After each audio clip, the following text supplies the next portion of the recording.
Previously on AFTN. It doesn't feel like there's a great pool of experienced quality referees laying around in North America. No. My wife clearly could do a better job. I miss Mark Geiger. No, that's how bad it's He's the guy who put this guy there. Yeah, probably. Oh, yeah, that's true.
Hey, everybody. You are listening to another episode of the AFTN Soccer Show on CITR Radio, 101.9 FM, broadcasting from the unceded Musqueam Territory at the University of beautiful British Columbia. If you listen to the show on the podcast, this will be episode 330. I am Michael McCall. I'm Steve Pander. And hopefully we might be joined on the phone by... Zachary Adam Eisenhammer. Yes, Zach is not with us in the studio tonight. He is trialling for Cavalry FC. How's that going? You going to make a shot at getting in the team? Yeah, no chance. But I have been disappointed to spending the last 3 or 4 days in Calgary, and I haven't seen one single person wearing anything of all that merch they sold at Spruce Meadows. To be fair, though, I think if you do spend 3 or 4 days in Calgary, you are probably likely to be disappointed by the end of it. And I think most of the merch was sold to the horses. Yes. A lot of horse caps. Yeah, you're not seeing any players wandering about, getting mobbed? No, actually, this time I haven't even touched base with Marco while I was in town. But yeah, no, I haven't seen anything. But it's I mean, they're got the preseason and they're getting ready to go to the Dominican Republic and all that kind of stuff. So they're busy. Yes, that is true. Well, we are glad to have you with us tonight. Obviously, there's a time difference, so we don't know how long you'll be with us for, but stay for as long as you want, because we have got a lot to talk about. We're going to talk Whitecaps, we're going to talk MLS, we're going to talk attendances, Canadian men's national team, and a lot more besides. We might even talk about some former Whitecaps that managed to find the back of the net this weekend. I'm sure that will crop up. But we have to start with Houston Whitecaps. Another week, another defeat, another controversial VAR decision. Maybe we should just play last week's show and just not actually bother doing this and just get home a little bit early. Now, I don't want to overreact this early in the season. It's not been easy, Zach, watching this play out. It's been a tough 3 weeks. Yeah, I mean that's fair to say, and I think we talked about it last week, right? I think you said it, Michael. You know, the call seemed to be wrong, even though on the show I made the case of probably what the VAR people were thinking. The call was wrong, and the crazy thing is, Pro or MLS or whatever actually came out and said, yeah, it was wrong, right? In their write-up of the contentious calls of the week. But what does that do for Vancouver? Exactly. Absolutely nothing. And it gives RSL 3 points. And Corey Baird got away with it. He didn't get anything. All week I was waiting for Corey Baird's embellishment, but no. Well, I think they got their comeuppance this weekend against DC. We'll talk about that later. Yeah, that's true. But yeah, it's frustrating times for sure, Michael. Very, very frustrating times, both with officiating and the slow coming together of a side that's, you know, obviously trying to find itself. Yeah, and I mean they've gone down to a 3-2 loss on Saturday afternoon in Houston in front of a sparse crowd, and that's something that we're going to cover in part 3. The locals, though, missed a fairly entertaining 5-goal game. Caps obviously on the wrong end of the scoreline, sinking to their worst ever start to an MLS season. Yeah. Any real surprises there for you? Before the season started, I was chatting to a media member, and he was like, give me your prediction for what the points total will be for the Whitecaps from the first 5 games. I said 2, and he said I was being really pessimistic. I think that was being a bit optimistic now, looking at how things have gone. Well, I was going for 1 out of their first 4 games. I thought, and I was hoping it would be one of these first 3 games to get the point in. Yeah, I thought a point against Minnesota and a point against RSL. Oh, where he does? Yeah. Yeah. So they've gone already. Yeah, this isn't obviously the nightmare start that they wanted to avoid. And when you didn't take anything from the game against Minnesota at home, that it was a bad sign of things to come, and then how things have played out. They're going up. They're going into, after these 3 games, they're going into what is, to me, on paper, the most difficult of the 4 Yes. 4 games. And so there's not a lot of hope on the horizon. I mean, all you can really look for from these first 3 matches is signs that there's improvement and that it's continuing to improve. I feel we are seeing that. There's individual signs of players like showing flashes and everything, but the whole I just don't see the whole thing coming together yet. I didn't expect it to come together this quickly either. No, I mean, I'm one of the people that wants to give him more time. I'm not that bothered. The thing that bothers me more is some of the decisions that are made before the game for lineups and formations that boggle my mind of why they did this and why they did that. Yeah. So that's where I'm lost at right now. I mean, they're coming together. It feels a little bit, Zach, that it's slower than a John Herdman turn. Oh no, Steve. I think your frustration has also been one of the things that a lot of people have pointed to in terms of one of the things that they like or they appreciated about so far this season is that even though the original plan has not played out, there have been alternate game plans within the game that have, seemed to at least help or change the game a bit, right? No, I'm not talking about in game. I'm talking about before the game. Like I'll use the example right off the bat. Like, why is Derek Cornelius playing left back in the first game when he's never played that before? Why is he? Well, it kind of needs must. Why did they switch to a 3-5-2 when they haven't even mastered the 4 whatever they were playing 4-3-3? Like that's the things that boggle my mind. Like, why are you? If you wanted to try the 3 men at the back, why not try it after 2 weeks of training it and then go throw it against Seattle at home? Yeah, some of that stuff doesn't. A weird one. Yeah.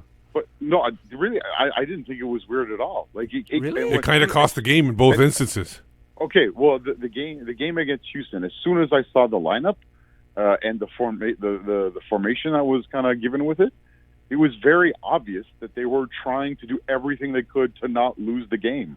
They were playing it was like a 5-2-2-1, right? Yeah, I mean, on paper, officially, it was a 3-4-3. I kind of got wind of what I got wind of what the team was looking like from training on Wednesday.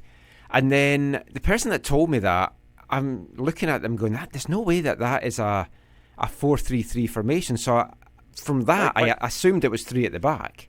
Michael, they can try and call that a 3-4-3 all they want, but it was very clear that it was nowhere near a 3-4-3.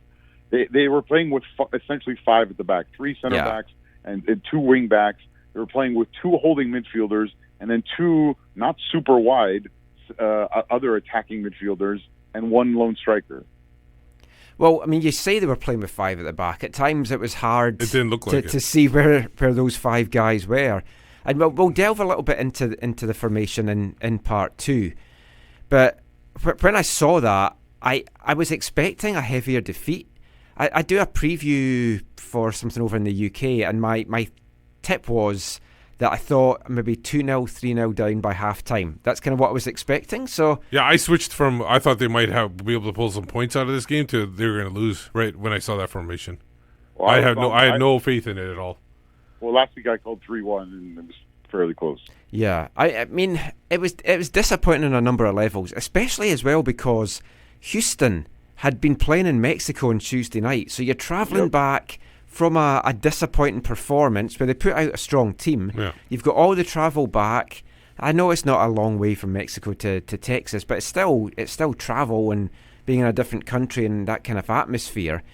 But they looked the fresher of the team in the first half. That was the crazy thing about it. Yeah. I don't think any of the three games this year I felt super excited about. Kind of, except for I guess maybe the first game they were okay, but like in terms of just like the intensity of the performance, I don't think any, because it's still in part I believe it's because it still feels like they're trying to work things out, right? It still feels like, well, yeah.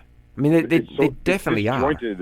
It's disjointed, and they're trying to figure it out on the fly, which again, in one sense feels inexcusable, and in another sense is understandable because of how things have come together. Yeah, I mean, we've seen it before, and we've talked about it before, and it's an easy excuse to make that the first few months of the MLS season doesn't really matter as much because of the fact that you've seen teams like Seattle and Portland make these great second half runs. That's what we kind of have to maybe hope's going to happen, but we're only 3 games in. We are only 4 points out the playoff picture, so I mean, a lot can happen, but we'll kick things off just by looking at the goals. Now, Houston could have taken the lead 6 minutes in. Oh. I mean, that was Memo Rodriguez blasted over from close range. I mean, Crepeau did well to get his hand on Albert Elise's cross, but he just parried it straight into the path off Rodriguez, who blasted over.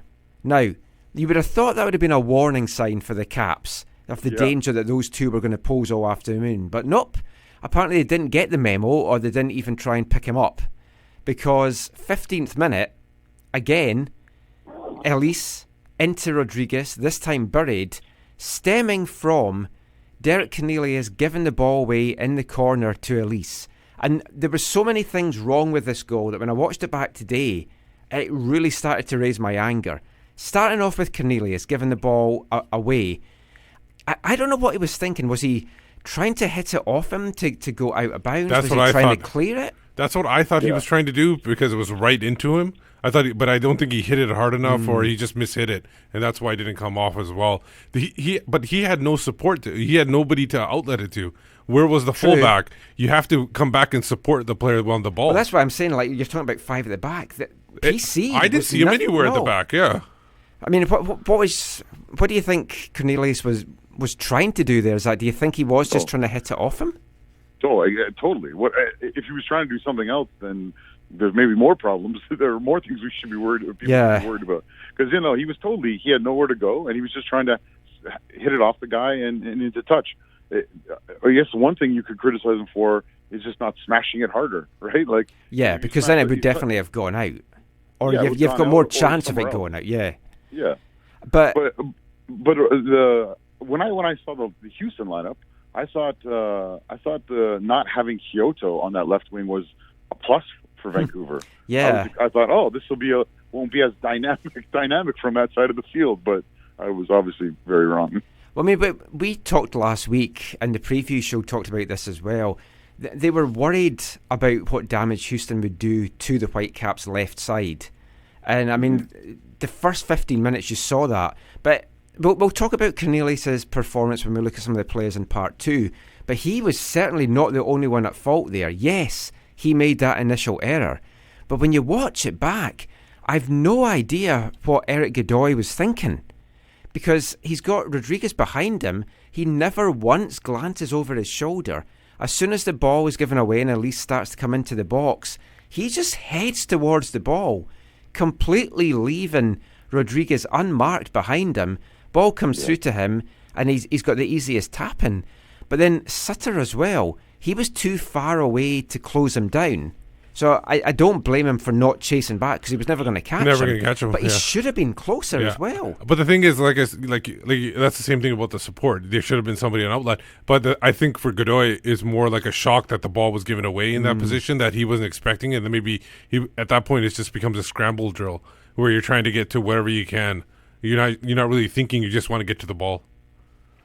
Well, this is one of the things when you're playing with three central defenders, and you're playing with these three dynamic attackers from Houston. You have to communicate extremely well, especially with your fullback, as to when you're picking them up or when you're handing them off. And it was obviously a clear breakdown in that. And the breakdown in it obviously is, the significance of it is increased by the fact that Cornelius, coughed up the ball in the way that he did. Now, you kind of feared the worst by this point because it looked like Houston were just going to have their way with us. But credit to the Caps, they fought back somewhat unexpectedly, I felt. I didn't see them levelling before half-time just the way that the game was going because they were hardly out of their half, and that's something that we'll talk a little bit about as well. But they got a penalty. Freddie Montero brought down in the box. It looked at first that he went down fairly easily, but he did get kicked in the guts, and there was contact. There was definitely significant contact, Like after we've talked about Nerwinski in week 1, this was another stupid tackle by a defender, but this time it was on our guy. I mean, no qualms that this was a penalty. Well, he had a little qualms by his reaction after the penalty was given. He was rolling around.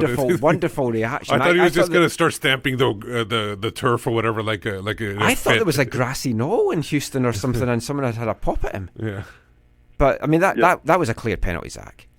Yeah. Oh, yeah. No question. No. It's just again, like you said, very poor timed.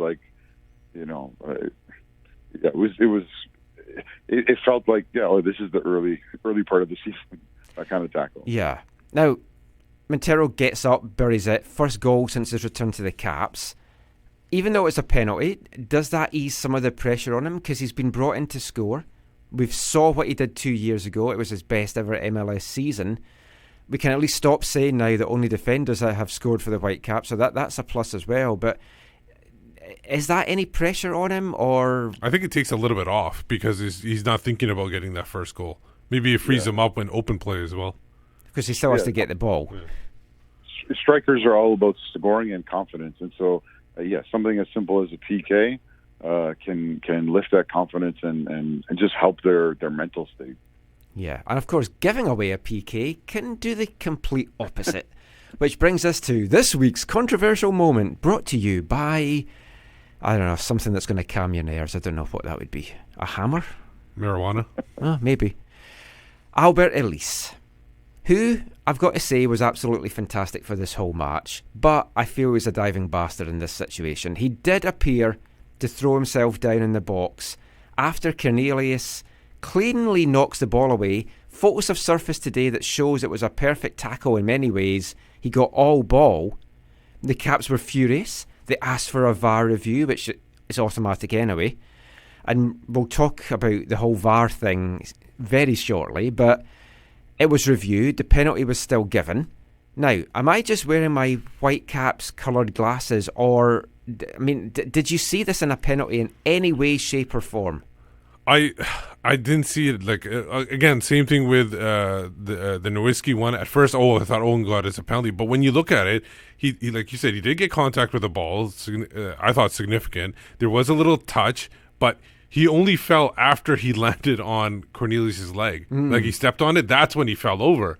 And to be fair, like you do, if you're a Houston fan, you want your striker to go down in a situation. Yeah, like that. I'm not blaming him, but that's why we have VAR, so it's exactly to review it. I mean, Zach, did you see it as a penalty at all, or?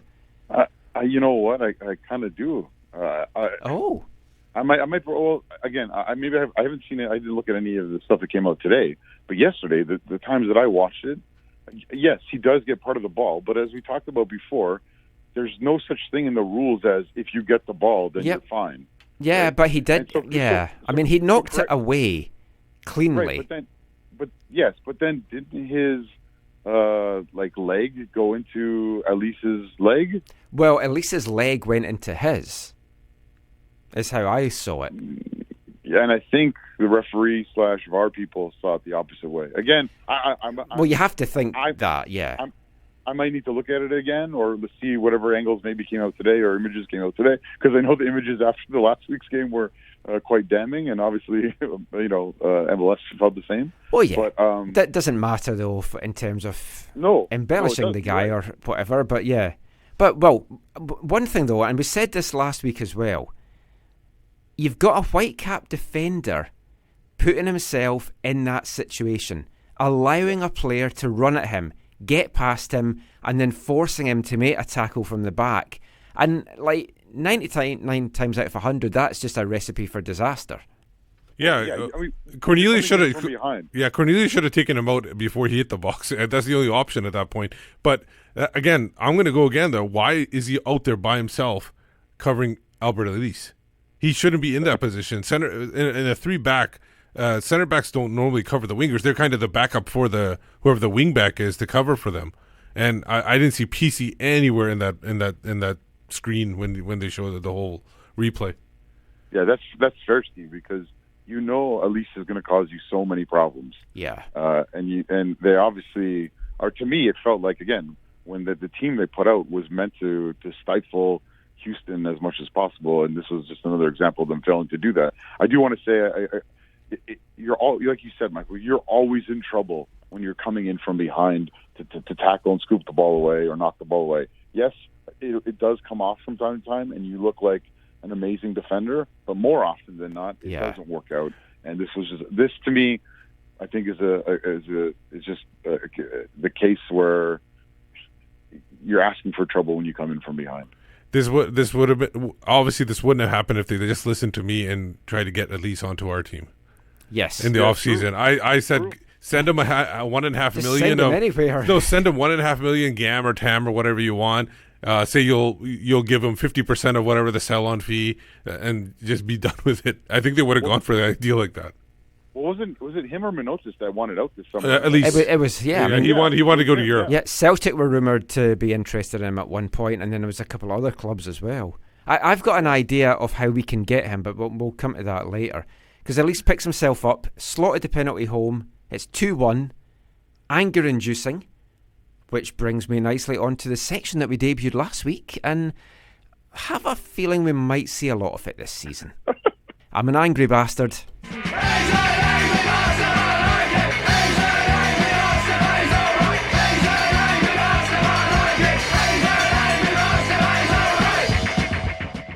So, why exactly am I an angry bastard this week? Well, as usual, driving around Vancouver. But aside from that, VAR. What is it good for? Absolutely nothing, apparently. Both last week and this week, you look at the footage and a penalty's given. And it's not just in this game. There's been some other instances in MLS this weekend where there's been some strange decisions. One today in the Toronto game, for example, with Toronto's second goal. This week, at least the ref went it. Now, the video referee obviously felt that there was something there, whether he thought there was a clear mistake to get Sagafi to have a look at it.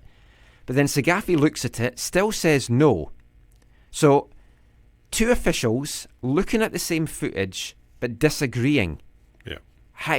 Well, obviously folks can come at things from different things, but how? Now, normally I've seen this guy ref a couple times, and I kind of liked him because he doesn't get too much involved into the game. Now, my biggest issue with VAR, and we talked about it on previous episodes, I don't like that the on-field referee makes the decision. Yeah. First of all, he's in a position where he's going to be second-guessing himself, and then he feels like, why are they second-guessing me? I thought it was a clear penalty. So he might be going into the review with a kind of already thought to what he's going to do. Some egos. Exactly. Second of all, he's obviously, they've been running around. So how much can you concentrate on reviewing a call when you're all in that kind of heat and everything like that, and you're kind of exhausted or whatever that point of the game? I think it was 44 minutes in at that point or something close to that. It was the last 5 minutes of the first half. And then third, I think they should do this where it's a central place where they review these things. You can have 6 or 7 fourth or fifth officials or whatever the hell they're called now. You could have them all watching the games, and then you have one guy who's like the main guy who's independent from the match that's going on, and he comes over when there's an issue, and they decide it.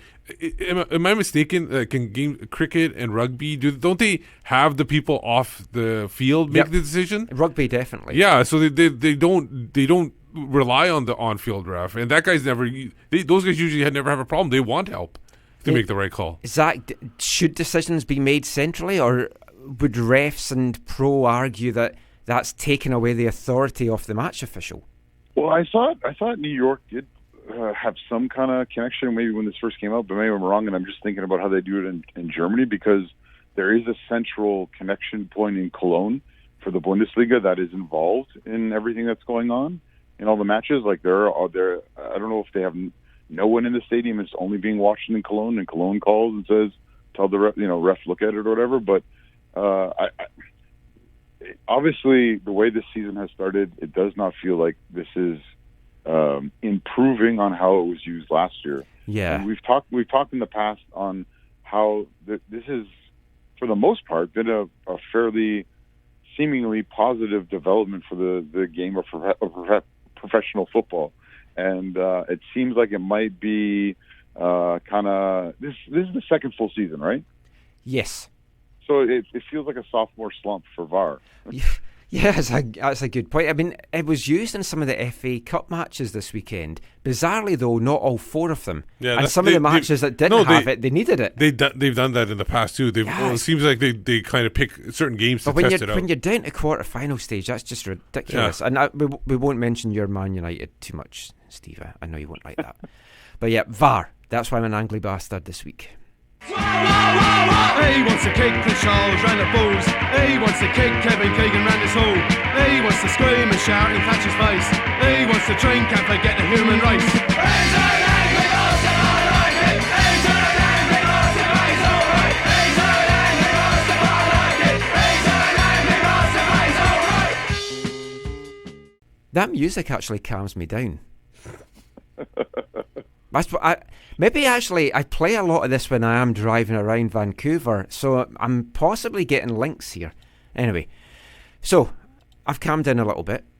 The Caps calmed down a little bit. They regrouped at half-time, and they did look the most likely to get the next goal, which they did, and it was a great solo effort from half-time sub Las Bangura. Pounced on a giveaway, ran in towards the box, nice little touch inside to make space, beautiful curling finish into the bottom corner. That's what we want to see from him. Just not seeing it enough. But it was a beautiful goal. Goal of the year so far. Yeah, definitely. I think maybe... is he able to play a full 90? Does he, is he somebody that we're going to have to rely off the bench or just for the first 45? He probably is able to in terms of fitness, but whether he can produce at the levels that we need for the full 90 has been the whole thing of recent seasons with him, from speaking to people that seen him play the last couple of seasons. But it was a beautiful goal, Zach. Oh yeah, it was well taken. It was like the exact kind of strike you'd expect from that position, and how he cut in and then bent it in with the inside of his right foot from the inside left channel. It was great. And I think a great play by Montero too to cause the turnover as well. Yeah, bit of hustle. Yeah, but again, it feels like 3 games, and it feels like we've talked a little bit about last being inconsistent. So I feel like we've seen the off performances, the good one. The question with him and a number of the other players in the squad is, can he consistently perform like that? Yeah, that is the big thing. Then just to finish this part of the show, the match winner came for Houston in the 73rd minute. We were just caught for pace, basically. PC was left in the wake of Elise, who was fantastic the whole game. Rodriguez again, though, ghosts in completely unmarked. And I watched this back today a couple of times. Sutter so badly out of position. Yeah. He was drawn too far inside. That happened to Jake a couple of times too. Same thing. Like we talked about it last week. They must be getting told to do this. Yeah. They're playing so narrow. But where were the wingers and the midfielders to recognise that and to track back and fill that hole? Yeah, it doesn't seem like it. I guess maybe they were going for the win. I mean, it was horrible. Another bad goal. All very bad goals to give up, Zach. Steve, do you really think they were going for the win? I'm just saying that. Okay. Because I think they would have been jubilant to come away with a point. It's that there's this dynamic attack with dynamic movement. You know it coming into the game. You've seen it happen already in the match, and you've you failed to stop it happening again. You got to think the players were gutted at that point, and they weren't able to claw anything back after that. So gutting all round. And that was our thoughts on the match in Houston. We'll be back with the thoughts of both head coaches and a look at the good, the bad and the ugly to come out of the match after this. Hi, I'm Mark Dos Santos and you're listening to the AFTN Soccer Show. See you at the discotheque, as nights break your ankle, you're stupid, S-T-U-P-I-D. You're stupid, S-T-U-P-I-D, kid, S-T-U-P-I-D, kid, S-T-U-P-I-D. Oh yeah, I like round the glasses, make you look real cool, make you look real clever. Yeah, I like dungarees, they're full to the brim, but you're not very clever. I bet you're a real interesting person, I bet you like to read and talk a lot about politics. Oh yeah, but most of all, you like men with big bodies. I make freckled Blair, she's best better, and she's stupid, S-T-U-P-I-D. Said lucky number 2, fast name is alright too, you're stupid, S-T-U-P-I-D. You're stupid, S-T-U-P-I-D, kid, S-T-U-P-I-D, kid, S-T-U-P-I-D. S-T-U-P-I-D. Stupid Kid there by our Artists of the Month, the Sultans of Ping FC. Played them last week and we dedicated the song You Talk Too Much to Stephen Caldwell. Not necessarily saying that I'm dedicating Stupid Kid to him as well, but a big plus point from yesterday's game was the amplified crowd noise really drowned him out for most of the match. Oh, when I found out they were doing the call, we did the explicit thing, right? Yes. I said, "Oh fuck." That's basically my response when I heard it was. Yeah. When I heard the guy at the studio, whatever his name, whatever his name is, he goes, "And off to Luke and Steven for the call." I was like, "Oh man. No, it's so disappointing." I wish you could just do radio, but the radio is delayed too, so you can't really sync it up. It's hard to. Sounds of Ping, an Irish band there, so it's very fitting that we've actually got them as our Artists of Month, with it being St. Patrick's Day this week. Got my pig under my arm and my... Isn't it today? Yeah. Oh, yeah. 17th of March. You mean you haven't been out getting drunk for the show? No. Oh, that's disappointing. I'll leave it to Joe's easy. Okay. But you are listening to the AFTN Soccer Show this St. Patrick's Day on CITR Radio, 101.9 FM, broadcasting from the unceded Musqueam Territory from the University of beautiful British Columbia. So you got our take on the game in part 1. Going to play you a little bit of audio now from both head coaches. First of all, we're going to hear from Houston's Wilmer Cabrera. Then we'll hear from Mark Dos Santos himself, and some good stuff from both of them. Haters hate but lose when we in the race. Hey, we up in the place and we gon' put it in their face. Let them know Houston Dynamo. Oh, Houston Dynamo. Oh, Houston Dynamo. Oh, Houston Dynamo. You know, I think we play a very good game, despite of the 2 goals that we received. Those 2 goals, we're going to fix those, because it was a PK where, Adam was trying to mark, but he lost the side of the ball, and then when he tried to turn, he lost the side of Montero. So, and when you're defending in corners, you cannot lose both. You have to be doing, and he recognized that, for a moment he lost that, but anyway, that happens. And the second one, Matias tried to switch the ball and he passed the ball to Las, and we were in a bad shape in that moment. We were exposed, and he took advantage of that situation. But we can fix those easily. Now, the other side is with the ball we were very good, much better today. Our passing, our combinations, for moments, they were great. For moments, we were very good. And the front 3, they were dangerous. Albert had almost a perfect game. Memo, it's he was very good and he scored 2 goals. And Mauro was moving the whole day. He was unlucky that he couldn't score, but the whole time, and combinations and unselfishness from everyone to try to score, to try to pass, to try to move the ball.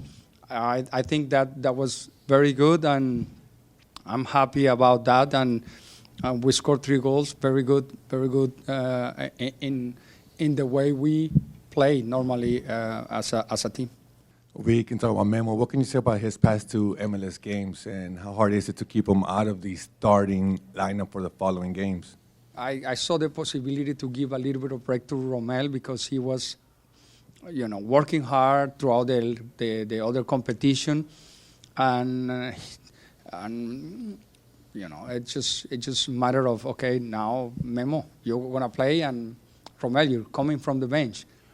And Romel came in, and he's strong, and he's dangerous. He was, with a lot of energy, and he's pushing. So I think that is important for us because the beneficiated at the same time is the team. If Memo's playing, he played with his style and he scored goals and push. If Romel plays, Romel is pushing, knowing how dangerous he is, and that is important for us. The same thing with Albert, the same thing with Marlon, the same thing with Mauro, the same thing with Tommy McNamara and Tomas Martinez. It's a healthy competition, but at the same time, it's possibilities for us because throughout the season, we need everyone. I think the result happens a little bit more in the first half, where as a team, if we want to get results on the road and grow, we can't give up the type of goals we gave, because then you're always chasing, and that's what happened today. Of course, that mentality of the guys was good again in the second half. Not only we tied the game, but we also, before they scored the 3-2, there's a good chance for us where Freddie gets a shot that's blocked and could have been dangerous. But overall, that's the story of not only this game, but the first 3 games, where it's all played by 1 goal, and it's all situations that us as a team, we need to be better giving goals to the opponent. If not, it's going to be very difficult. But again, we don't think that the goals that we conceded had something to do tactically in the first half.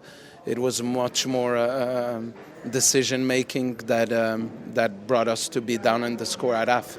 And what's the key to that? Because we seem to play well at the second half and also at the start of the game. But there's a bit of a lapse in the middle. It's work. It's us being more men and more composed and less genuine sometimes in some moments of the game. And that's what we have to be. And do you feel now that we're going to an international break, it comes at a good time for us to work on the things?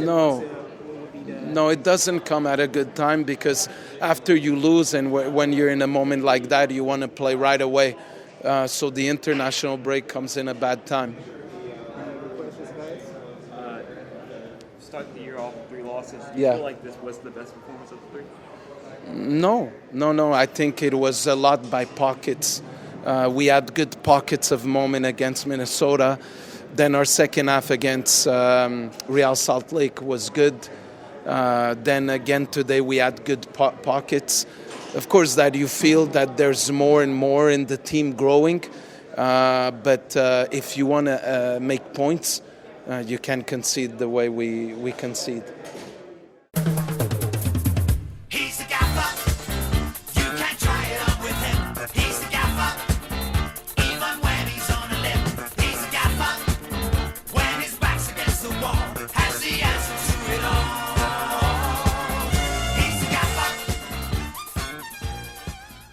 The gaffers there, Wilmer Cabrera and Marc Dos Santos.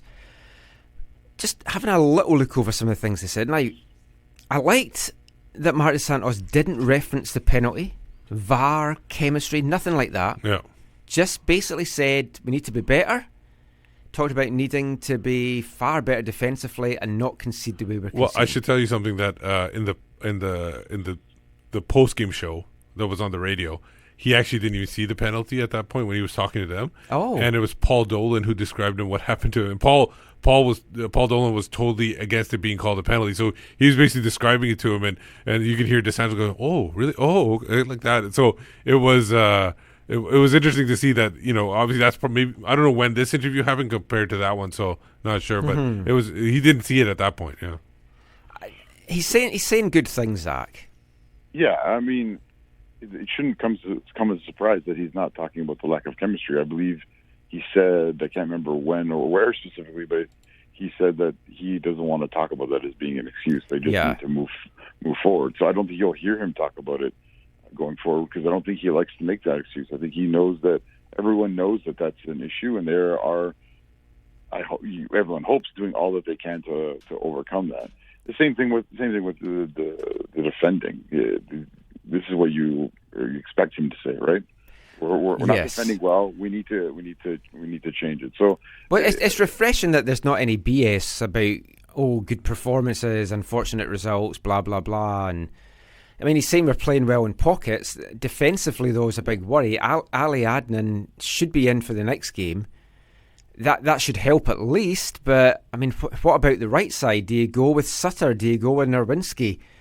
It was maybe a little bit harsh dropping Jake for this one, but before the game, MDS had said that Sutter was in because he felt that playing a back three / wing back formation, that Sutter had the better kind of offensive tricks of the trade to play that better. More of an than offensive Nerwinski. mindset. Yeah. That he's willing to take those chances.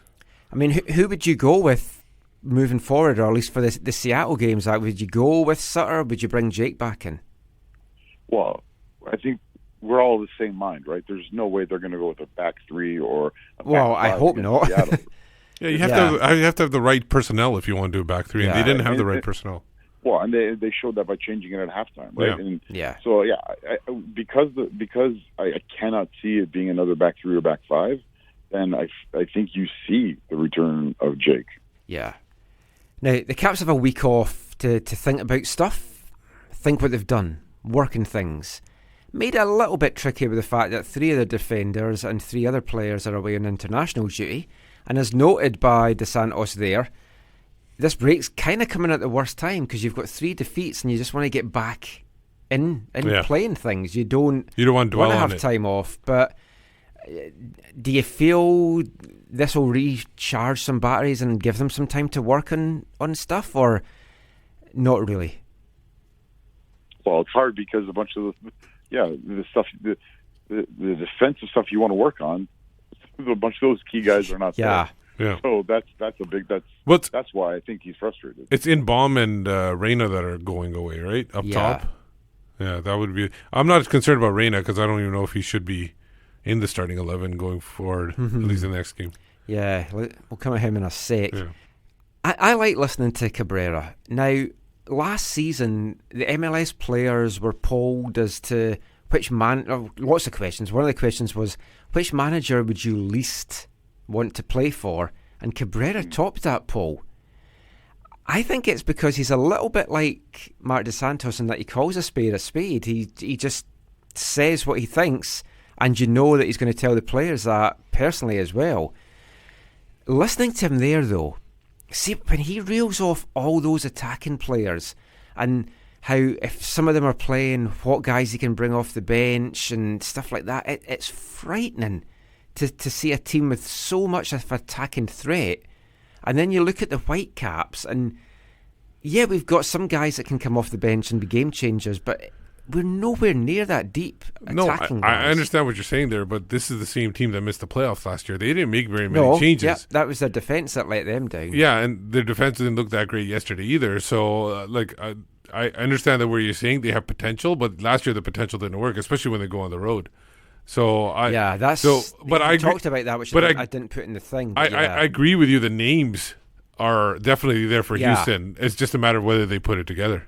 They have this great attack, and I think one of the reasons why they focused on that is something we'll talk about, I think, in a little bit, is because that's the way I think they hope they can fill more of the seats in the stadium is by having dynamic attacks, scoring dynamic goals. Like you said, last year they didn't score enough to counterbalance the number of goals that they were shipping.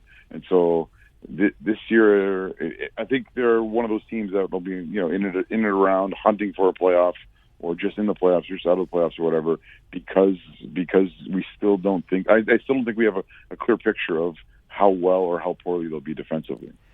True. When you think though, the start that they've taken 7 points from 9. Now, all 3 matches have been at home, but they've had all these CCL matches in between it. It's pretty impressive. But yeah, like a lot of teams, we just don't know what kind of team Houston is going to be in MLS this year. Whitecaps, we've no idea what we're going to be like either. But we'll have a little bit of a look at our usual good, bad and ugly that came out of that Dynamo match. But we'll start with the positives. We'll start with the good. I was kind of scrambling a little bit to try and fill some good things in here. But Las Bangura, talked about him with the goal there. He did add a spark when he came on. But as MD has said, that's all well and good. We've got these guys that's shown some flashes when they've come on in the first 3 games. We need to put it together. Yeah, but we not just that. We need the starters to show this spark as well. Yeah. You can't just be relying on guys coming off the bench. But Lass, I think he's going to frustrate the hell out of us this year. Yeah. I felt that way from the first glimpses of the matches in Hawaii with the Japanese coach shouting in our ears. As soon as I saw Lass playing that, it's like it felt like he is going to be so hit and miss and so exciting and so discouraging that you'll have half the people love him and half the people can't stand him.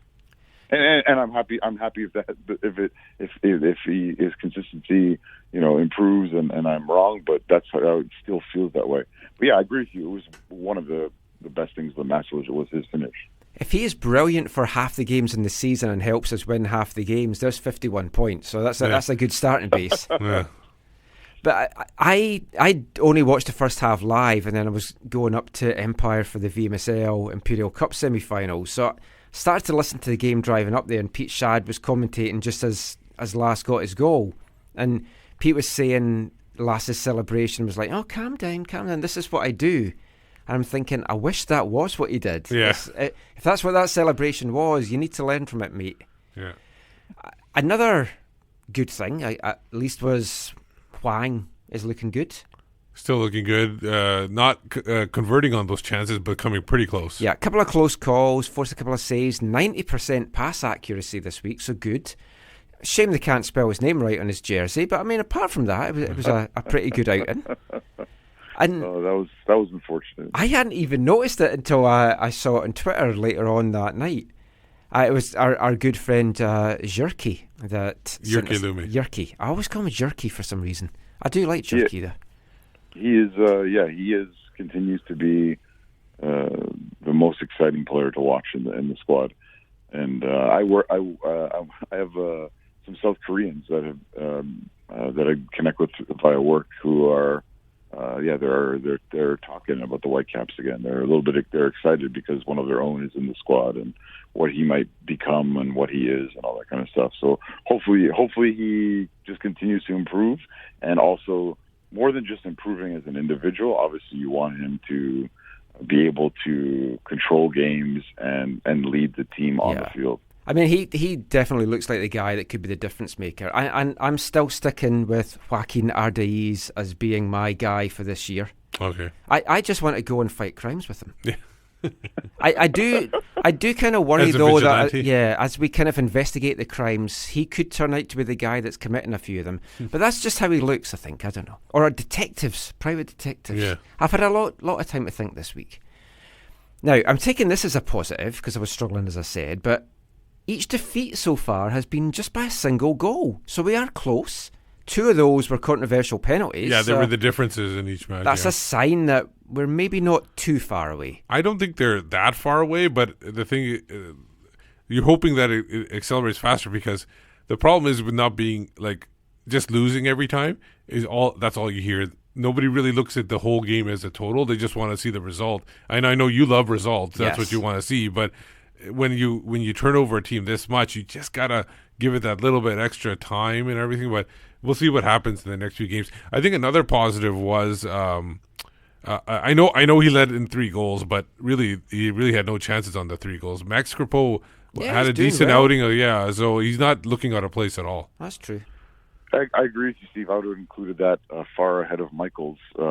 Michael, your point there is just an indication of how awful this start is. That you're excited about 1-goal losses and losing to controversial penalties. Trying to get my Optimist's Union card back. They took it away from me the last couple of seasons.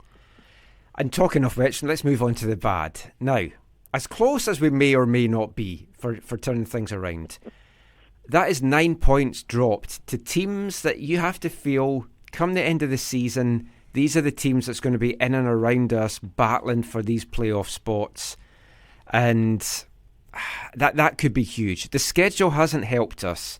Starting off with that, obviously it's not the schedule makers' fault that we're trying to put a team together and find that spark. Yeah. But it would have been nice to have some Eastern teams in there to lose to.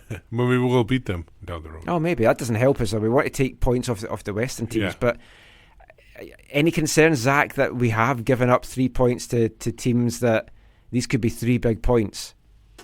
Yeah, cool. Of course. It's exponentially more of a concern when you're playing teams in your own conference because that's who you're battling with for a cup spot. I would disagree with you, at least in part, in terms of the schedule making not being great for them, because I think you'd rather be in Houston any time that's not the summer. And so playing them in the spring or the fall is much, much better than in the heat of their summer there. True, because we don't have Breck Shea to win games for us down in Texas anymore. Now, we touched about the formation in the first part, the 3-4-3. Now, if people aren't overly familiar with what different formations are meant to do, a 3-4-3 is meant to be played by players that have got a firm grip on what's expected tactically. So tactical discipline is the key in that. In regards defending and what to do both with and without the ball. Now, the big advantage is if you do it right, when you flood forwards, you overrun the other team because you've got so many players there. Yeah, you got forward, But if you end up on the back foot, which we did for most of that first half in particular, that system just cannot work. And it clearly didn't work because it was changed at half-time. See, that's where I had the biggest issue of this game was the fact that they went to 3-4-3, or even if they went to 5, whatever it was, like Zach was saying. The problem is this team is still finding itself, getting together, chemistry, whatever you want to say. They shouldn't have been in a position where they changed formations from one week to another. Especially, I know RSL, it was, like you said, 1-goal lost there, and it should have been a draw because I thought they should have been a penalty. But they were coming off a thing where they knew they were hard done by, that they maybe want to show something. Maybe they would have been better if they kind of had a similar formation with obviously a few changes here and there, but not too many. Like I personally would have had, like if Sutter came on at left back last week, I would have preferred him at left back this week and keep Jake in there. Because PC is really not doing anything at left back, especially against a guy like Elise. It just seemed weird to me that PC was fit after his eye injury, but yet you still go with that 3 in the back. Yeah.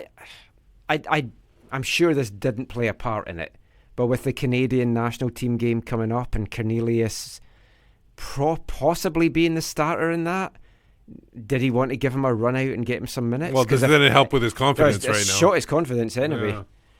I mean, what would you like to see, Zach, as the formation going forward now?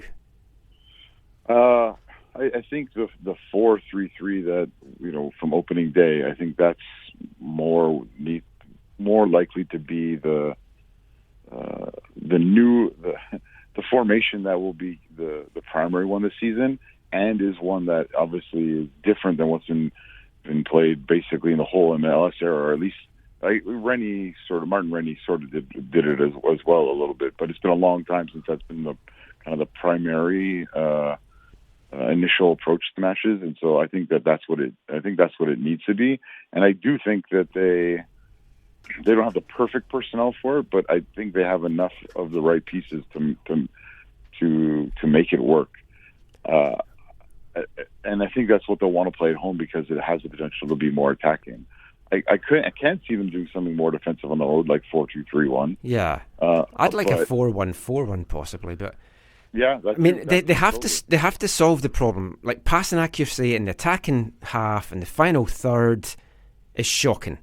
69% accuracy in the attacking half, but only 59% passing accuracy in that final third. Yeah. Reyna 71% pass accuracy. Montero was a bit better this week. I think he was actually at 79%. But he was playing so deep with a lot of his passes. They have to bridge this gap. Yeah, the massive gap between the attack and the defense. And I don't know what's going on with Reyna either. Like he just doesn't seem to be like. I thought he would be like ready to go, or like he'd be like up for it. But it doesn't seem like he's in it at all at this point. He did start slow last year, as we talked about. Yeah. But then that kind of moves us on to the ugly side of it, which is keeping into like talking about this final third. If you look at the heat map for this match, and it's hard to justify and like explain it on the radio. JJ Adams tweeted it out. I was having a look at who scored, so he tweeted those out. So check those out. The Caps played most of the first half in their own half and on the back foot. In and around the penalty box was so cold in this heat map. It improved a little bit in the second half, but there's a big gap and a chunk in the left-hand side in the corner and to the left of the box where we don't seem to have any penetration at all. Yeah, and that's where you want that's why you brought a guy like PC on there to do that, and he didn't do it at all.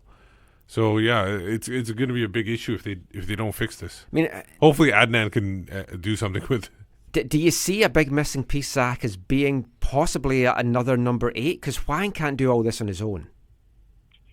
Yeah, I mean, this has been one of the discussions of the last couple of weeks. Is what happens.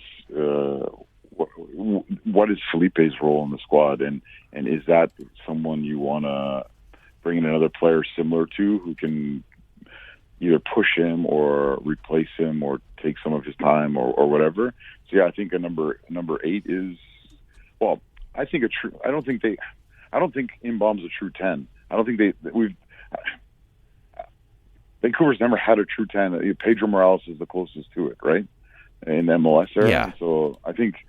But I don't think they're going to get a 10, and because I don't think they're going to spend the money to get a quality 10. So they're not going to get a 10. They're going to fill it with other players. That's not to say that they don't have attacking midfielders who can create, but not in the way that you probably would want, and even in the way that you see other MLS teams in their own league doing. But yeah, I could see another 8. I could see also maybe even another. This might sound crazy. Maybe even another winger, who's more dynamic, but and consistent. I mean, that would be key. I mean, Andy Rose's injury, if we're talking about ugly, that looked ugly. He looked really groggy going off. So hopefully the blood just made it look a lot worse than it actually is. So we'll find out about that. I said last week I thought Rose might be the guy for the road and Felipe at home, so we might see that next match. Last bit for this part. Quickly, we've talked a couple of bits about him already, but Derek Cornelius' play, he at least gave me a pulled off at half-time moment, so there was that. But in the 2 games that he's got so far, not been good. He got a 4.7 rating yesterday, and if you look at their tracking, at one point before half-time, he drops off the tracking chart. I've never seen that before. That is just bizarre. So he didn't look good as a left back. Didn't look great in a back 3. Yes, it's early days, and he is a Canadian international, so obviously he's played at a high-ish level. But he did lose his place with the Croatian second division team, and that was put down to the new coach coming in. But has he maybe been thrown in to be an MLS starter just a little bit too early? Well, I mean, part of it, Michael, is again just whether it worked out the exact way they wanted it to or not. It was just how the squad's been built and the timing of it that he was one of the starters, right, going into the early. Well, Kamiri's injury doesn't help, obviously. No, not at all. So I'm not willing to write him off by any means. Oh, I'm certainly not either, but he hasn't covered himself in glory. Let's put it that way. I mean, that's obvious. And you do wonder what that then does for his confidence. But you talked about him getting confidence in this game to prepare for the Canada game. I see it almost the opposite way. The Canada game could give him confidence, for his MLS play. Yeah. Well, we'll come to Canada in part 4, but that's it for our chat about Whitecaps versus Houston, and we'll be back with some chat about the MLS West this week and MLS attendances after this. Hi, this is Andy Rose, and you're listening to the AFTN Soccer Show. Never-ending staircase that takes me round and around and round. I just can't seem to get out. Will I go up or will I go down? Boys that keep walking, you surely find the end. There's a red door just around the bend. Well, I'm going round and round, I just don't know if I'll get out. I don't know, should I go up or down? The Franken Walters Never-Ending Staircase, another band from Cork, regularly toured with the Sultans of Ping FC and Carter the Unstoppable Sex Machine. First proper concert I went to was Carter the Unstoppable Sex Machine in Glasgow, and Franken Walters were the support band, so technically I guess they were the first proper band I saw live. Oh, that's not good. Pretty cool. They had a t-shirt that I've always wanted, and I didn't buy it at the gig, and I've never been able to get it since. It just basically says, they took me to their planet. The title seemed familiar to me, and I was going, why does this sound so familiar? And then I realized that it sounds like a combination of Never-Ending Story, the movie. Oh, and one of Caitlin's favourites. Stairway to Heaven by, I think, Led Zeppelin? Mm-hmm. Yeah, so I thought it was like, maybe that's why it sounded familiar. We were just watching Never-Ending Story. It was on TV before we came in. If you look at, there's a famous Escher painting, which is kind of like a staircase that's kind of never-ending and goes in all the doors and that. And it certainly does feel like the Whitecaps are on this never-ending staircase right now of when will they start to click. I mean, they're only 4 points out the playoff places in the West. And, getting my positivity vibes back, we're still not bottom. Nope. Thanks to San Jose. But with the Whitecaps' loss, if no one was there to see it, did it really happen? Because there was a shit crowd. Yeah, and then I think they piped in like chants as well. I think they just amplified the supporter section. Was it? Yeah. It sounded like it piped in. I thought it was like a pre-recorded chant. But as we said, it was great because it drowned out Stephen Caldwell. But no, I meant like after the goals were scored. That seemed more. More like it was pre-recorded. Just over 13,000 officially at the game in that 22,000 capacity stadium. It looked a lot less Zach, didn't it? Well, that's because that's the tickets sold number. Yes, don't tell Bob Mackin. Don't tell him, no. He's got other fish to fry this week with his requests for freedom of information stuff. Anyway, that's for another time. There's been a few poor crowds, though, seen across MLS to start the season. Chicago yesterday, they had hosted Seattle, so they're hosting a good team. They've got a good team. 10,032 in a 28,000 capacity stadium. But isn't Chicago one where it's like outside the... There's a few. Well, Houston's right in the downtown core. But the thing is, apparently, from what I've heard before, is the downtown of Houston, nobody goes there the weekend. It's like dead. Houston's dead on the weekend on the downtown. Yeah, Weaver's talked about that a bunch, that there's literally nothing going on where that stadium is in Houston. So it's in the city, but yeah, it's not a great location. And they have a lot of toll roads too, so it takes a lot of money to get to the interesting. Yeah. Well, if you thought the crowd in Chicago was bad, the one in Columbus was even worse against Dallas. 9,687. That's kind of disappointing. Yeah. They they saved them, and now nobody's coming. But this is the problem. And it's like, this is a discussion that was had a lot in Scotland over the years. Once you start to lose people to the game, they find other things to do. That's and 100%. It's really, really hard to get them back. You get used to not going to the matches. Wait, what else is there to do in Scotland? Golf. Nude beaches. In the winter? Yeah. In the winter? Yep. Nude beaches. Haggis. Both of those in the winter? Yeah, chasing haggis around the fields. Oh, Michael. Roaming in the gloaming. The numbers are obviously concerning. The Columbus one for me, the numbers were. I know they got saved last year, but the numbers still weren't like anything to write home about. Yeah, and Chicago obviously had issues with their supporters, pissing them off no end. Yeah, so I think that the Columbus one, what the new owners have to be banking on is that the new stadium in the city will revitalize everything and will draw people in. So in one sense, yeah, maybe that's a gamble. In another sense, maybe they're happy to wait and see the ship turn. That is probably true because the Columbus the hockey team I think their stadium is in downtown and they draw pretty good compared to other teams that are lesser known. The other thing I can't wait to see the Ohio derbies this year.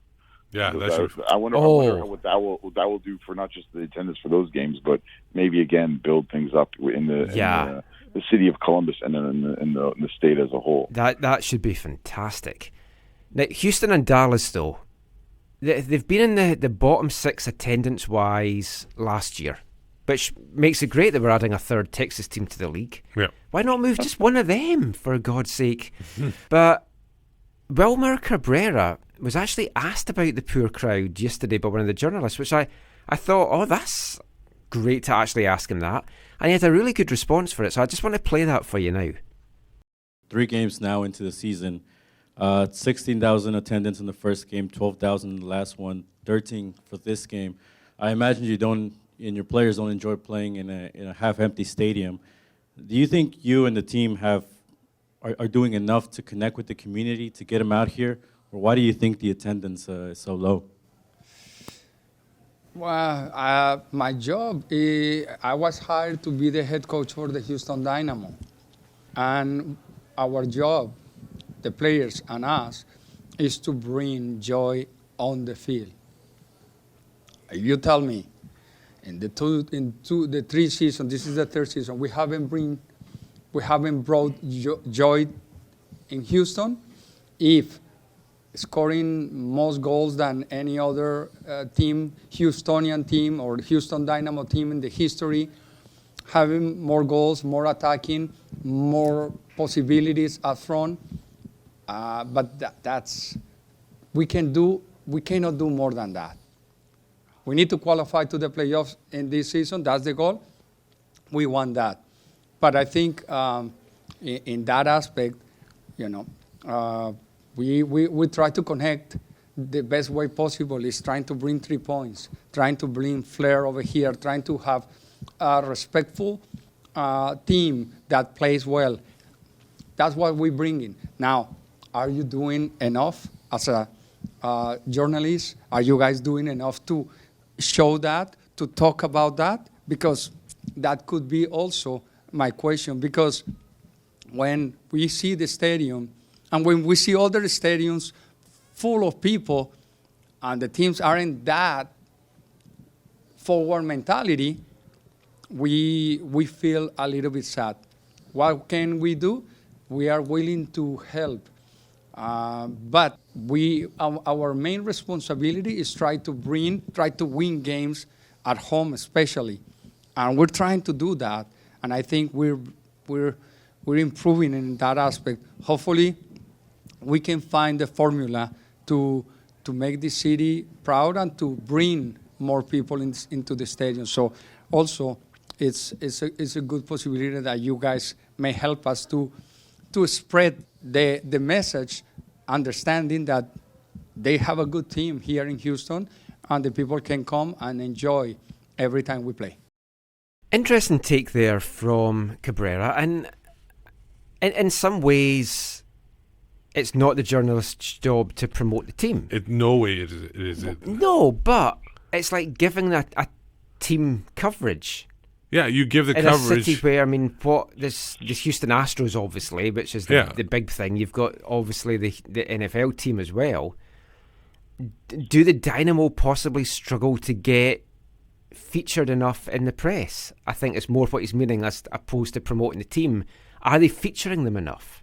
Well, that's up to the editorial thing. If not enough people are interested, then they're not going to be able to feature. That's what it boils down to as well.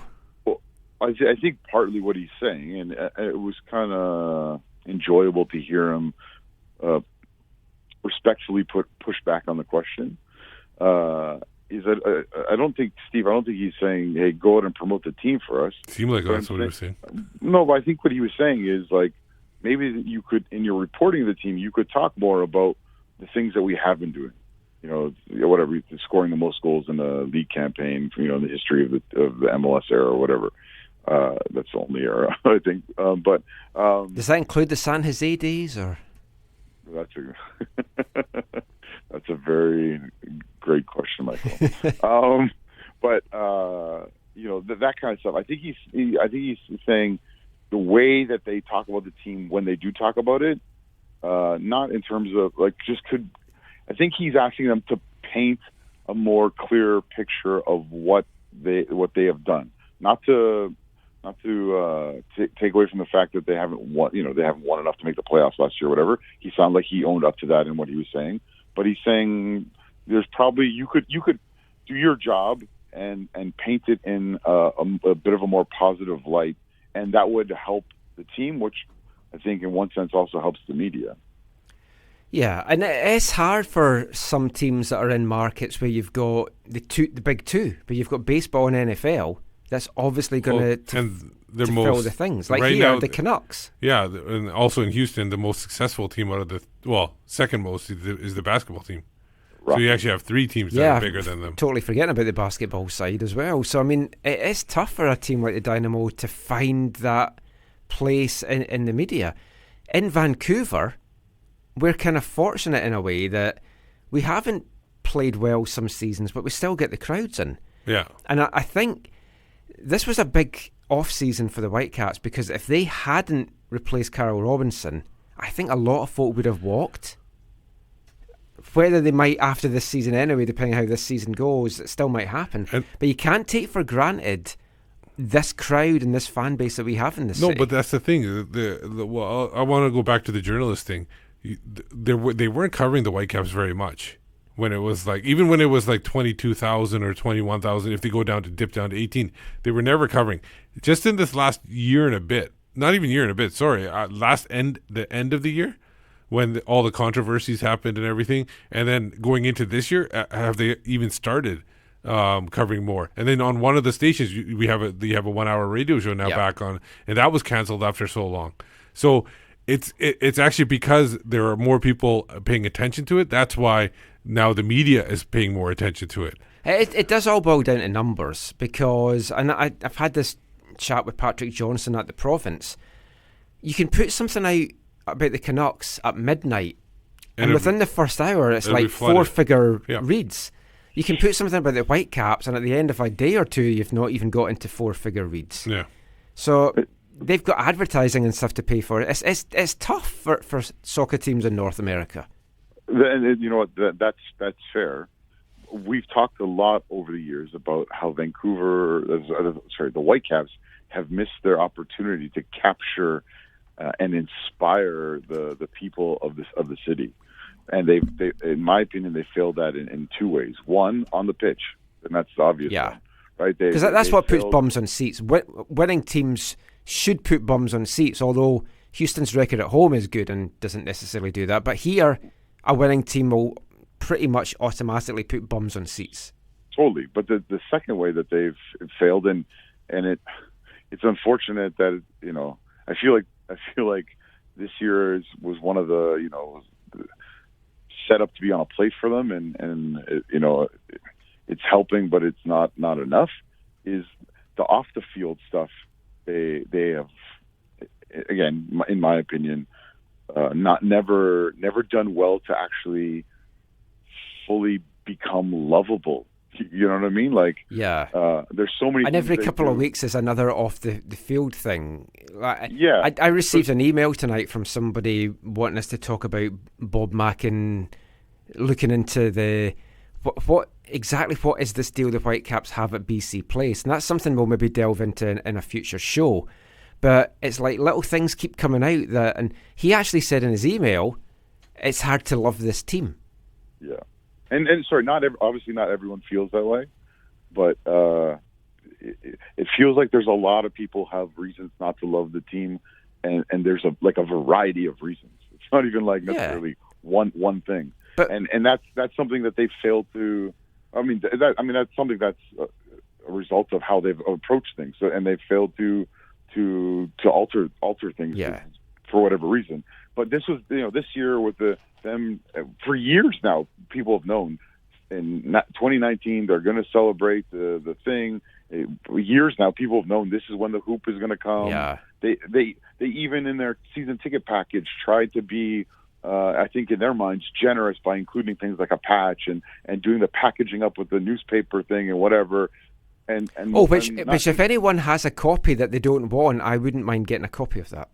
Yeah, so get in touch with Michael. Yep. But so I think they felt like, hey, we went above and beyond this year, and I'm not saying this is how everyone felt, but some of the feedback that I've heard from people is like, this is nice, but you've fallen so far behind what other MLS clubs do that even this feels like not enough, sort of thing, right? Yeah, but at least, and to me, it's probably the second best season ticket package they've had since the first MLS. Oh, the first one was wonderful. But I mean, we haven't fallen behind, and we are kind of leading the way attendance-wise. Of course, our Cascadian rival Seattle, before Atlanta came into the league, were blowing everyone away attendance-wise, which is kind of funny that then they were at the wrong end of such a low attendance in Chicago yesterday. But on the pitch, I mean, they're our next opponents on March 30th. They had a strong showing in their 4-2 away win in Chicago. Jordan Morris... He was proving me wrong because I thought he was going to have a good start. He's looking good upon his return. But it's not just him. You've got Victor Rodriguez, Ladero, Rui Diaz. They're all looking good. Seattle's now 3-0 to start the season. It's the first time they've done that since their inaugural 2009 season. So they're coming to BC Place in 2 weeks with their joint best ever start to face us that's got our worst ever start. And a talented Chicago team struggled to break them down. But they maybe did. a few signs, they did find signs of defensive frailty. But this looks a tall order for the Caps in 2 weeks. Yeah, it's going to be rough. What do you think, Zach? It's hard to see it any other way, which is very frustrating for those who care about these derby matches, the Cascadia Cup, and not just what the result means to the Cascadia Cup, but obviously what they mean in the league. Anyone right now who would say I pick Vancouver to win this match it's all hard overhead. Now we know Seattle's good. We don't know what Dallas is because they're like good and bad, or like you would probably say Jekyll and Hyde. Yes, one of a few teams I think that we could describe as a Jekyll and Hyde team this year. They went down to a 1-0 loss in Columbus in this other low-drawing match. Yeah. It wasn't very much of a game either. Their attack looked impotent. It was their first defeat of the season, and they were playing a strong crew side who Caleb Porter seems to have got them pretty well organised already. I don't know what we can expect of Dallas, and neither does anyone else. I think I can't remember which one of you it was, or it was both of you, but kind of thought this is the beginning of the decline for them, and we talked about. Yeah, I really thought it was going to be, and then they surprised me the way they started the season.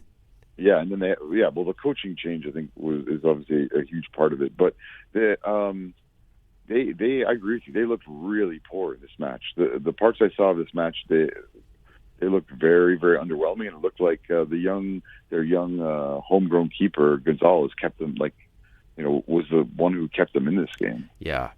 Boy, I don't think though. I kind of obviously hope that they do. This is a declining year for them. It'd be good for us. A decline, yeah. Good for Vancouver. And one team we might overtake. Well, I think another team that if we don't finish above them, it'd be disappointing. I might streak around the campus. Might get kicked off the campus for doing that, but I will be stunned if San Jose finish above the Whitecaps. Yeah, they look dreadful. But they started off quick. Got the the first goal. Took the lead against Red Bulls, then it all went to shit. Although they did lead until the 51st minute, but then New York kind of run riot after that. I think 4 goals? They won 4-1? 4-1. 4-1, yeah. Biggest disappointment for me, though, is we don't play them until July 20th. That's the team you want to start off with. Yeah, because they might be sorted out by then. They might have new players by then. Wando's still starting up front on my Wando watch. Yeah. Obviously, I was wrong as we talked about things in the preseason. I was hoping, their new coach would be able to bring different results with kind of what he had, and even though he's good pedigree. Yeah, good pedigree. Even though they made some additions, not much has changed. And then obviously the team we faced last week got their comeuppance. Yes, in deservedly. DC. Yes, I think so. It was a marvellous performance by DC. 5-0. Wow. Wayne Rooney hat trick. Yeah. One of your old boys. Yeah. I'm sorry. Yeah. It was. He finished like the 3 goals too. Like the first one was a penalty. Obviously, was the first one a penalty? I think so. One of them was. Yeah, I lost track. Yeah, because they were coming really quickly. He hit the bar as well. Yeah, so he could have had more. Not for the first time he's hit the bar. And then, times that's been part and then of his issues. RSL ended up with 2 red cards. Oh, yes, it's going down 2 men, so it wasn't a good game for them at all. But the match was over by then. Oh yeah. It was 3-0 before the first guy got sent off. Savarino, that was the worst one. That was like a quick kicked the guy in the throat or face. It was a chin. It was chin, or it looked like chin. Studs to the chin. Forget studs to anywhere else. Rudy's second goal, the chip, was a nice little goal. Yeah. But DC, he didn't even score the best goal of the game. Wasn't this the game where DC scored off the volley? Yes, that was a volley from the edge of the box. I think it was. Rooney is on a bonus of 10,000 for a goal or an assist, and if he gets 16 in the season, it goes up to 15,000 for goal or assist. Good. Just to bring things back to Rooney's heritage there. I was watching with some people, watching that goal with some people who, love his former Red Club there. And I turned to them and said, doesn't that goal remind you of Frank Ribery taking a corner at Old Trafford right to Arjen Robben and tucking it in on the volley on the bottom corner? They were not happy that I brought up that number for them. And it's fitting to talk about Wayne Rooney on St. Patrick's Day because he has a head like a potato. Another former opponent that the Vancouver played this year, Minnesota. Yes. You thought they were in for another win because they're playing they're playing Galaxy, who were awful last week. And no Zlatan again. Yeah. He seems to have an Achilles injury, but it's not been confirmed how bad. That doesn't sound good at all. The fact they're not saying anything makes you, unless I've missed it, but the fact that they don't seem to be saying anything. Because even if it heals, it could rupture at any time. Yeah, and I guess if we're talking about Achilles, this is probably a good time to say get well soon to Marcel de Jong, who did his Achilles in during Pacific FC training this week. Heartbreaking for Marcel. He's going to miss the whole season. Yeah. It's 5 or 6 months before he can, begin his recovery. He had surgery. Surgery went well. He's connecting with his dad. Oh, that's good to know. I feel so bad for him. So do I. It's awful. He was so looking forward to it, and we were hoping to catch up with him soon as well for a chat. But back to the MLS. Galaxy probably looked the best they did all year in their 3-2 win. They went 2 up. Then everyone was waiting to see how they would respond because Minnesota pulled one back. Would they collapse? In the end, kind of fairly comfortably, I think, got through. Teams exchanged goals there and they held on for the 3-2 win. Their LA rivals, LAFC, played today. Not a great game. Hard-fought point at NYCFC, coming from behind twice. Game I watched just before I left tonight, Colorado and Kansas City, 1-1 draw. There wasn't very much in that game happening too. Rubio put the Rapids ahead. And that was a horrible giveaway. I don't know what Nelia was thinking at all. Yes. Yeah. Well, you loved the end of the match, right? Oh, I did. My Johnny did it for me. And then Tim Howard, I don't know what he was doing on that. He hopped. It was basically a hop over to the left. Why are you not making any attempt to go for that? There was no attempt. He could have got that ball. I think could have stretched and got that ball. Zach Mamath would have got it if they kept him. Brian Rowe would have got it. Oh, man. Well, And then a stupid sending off for Bloomberg as well, because he kicked the ball away and got a second yellow. But that was It just was before, a bit harsh though as well. that was just before the free kick too. So it was like he scored with 10 men. Or I thought it was harsh, but it was stupid. But then the last game of the game we want to talk We've about. saved the best to the end. Yeah, Portland going down. Yes. This had so much. Yeah. Cincinnati winning their first ever home match. Ex-Whitecap and friend of Zach and us, Kendall Waston, not only making history in Costa Rica with his famous goals, he will now be in the history books as the first ever MLS goal scorer in Cincinnati. Alan Koch, delighted for Alan. We've known him for so many years and just great to see him off to such a good start. And Waston did the Three Stooges celebration too. Oh, yes. I guarantee you it's got some other meaning, Yes, but for me, it's Three Stooges. That was Mo. No, was it Mo? Is it something to do with Kisak? Because Priscilla tweeted something out about it. Yeah, so Kasek has actually had some health issues recently, and so I was going to ask you guys, because I haven't been on social media much today. I was going to ask you what the heck was the meaning behind that celebration, or if you knew. I just know it as the Three Stooges. One of the Stooges actually does that when he goes on the ground and starts going around and going. I can see it being tied into Kasek, obviously, but if it has anything to do with Three Stooges and tied into, I don't know, a certain banner or anything, that'd be pretty hilarious. Oh yes, that's a nice little. We'll have to get to the bottom of it. Yes. Oh, I didn't even think of that when I thought of that originally. Zach just bringing this up. Shoot my text.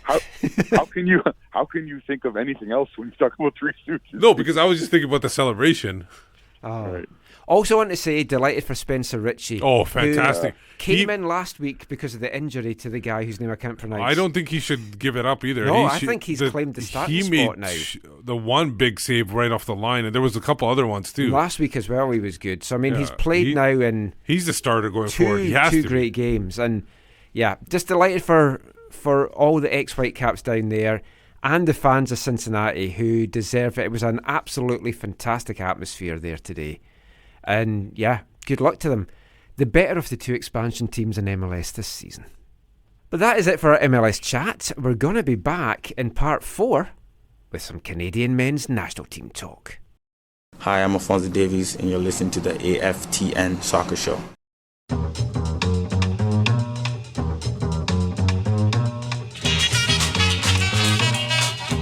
Don't sweat the technique.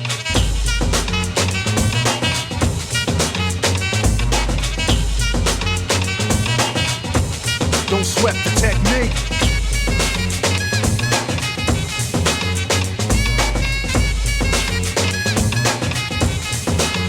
Let's trace the hits and check the file. Let's see who bit the dissect the style. I flip the script so they can't get filed. At least not now, it'll take a while. I change the pace to complete the beat.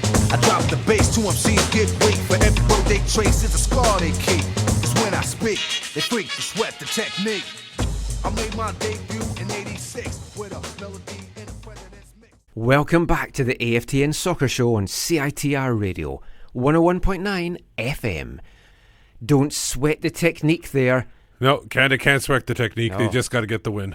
Tell you someone that didn't sweat the technique today, Alphonso Davies, getting his first Bayern Munich goal. Nice little finish. Yeah, and it was playing as a left back. I don't know what he was doing that far up the box. When you're hammering Mainz 5-0 at home and you're the left back, you have some leeway. You can slip out leeway, and finish with your right foot. Yeah. It's all good. I thought you would be very happy. And he honestly, he wouldn't have got that goal if that goalkeeper didn't rob Lewandowski of his shot, because that was right on the spot. Nice little save. Yeah.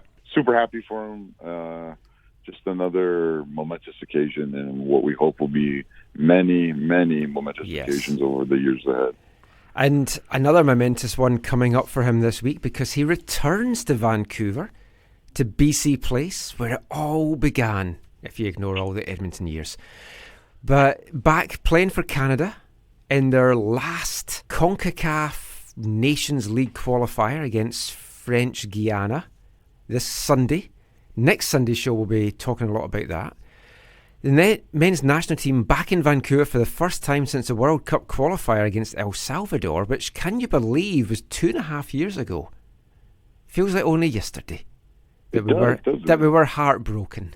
It makes sense when you think about it, but 2.5 years, it just didn't seem that long. But CONCACAF Nations League qualifier, as we said, coming up. Canada, one of 6 unbeaten teams, 9 points from their first 3 matches.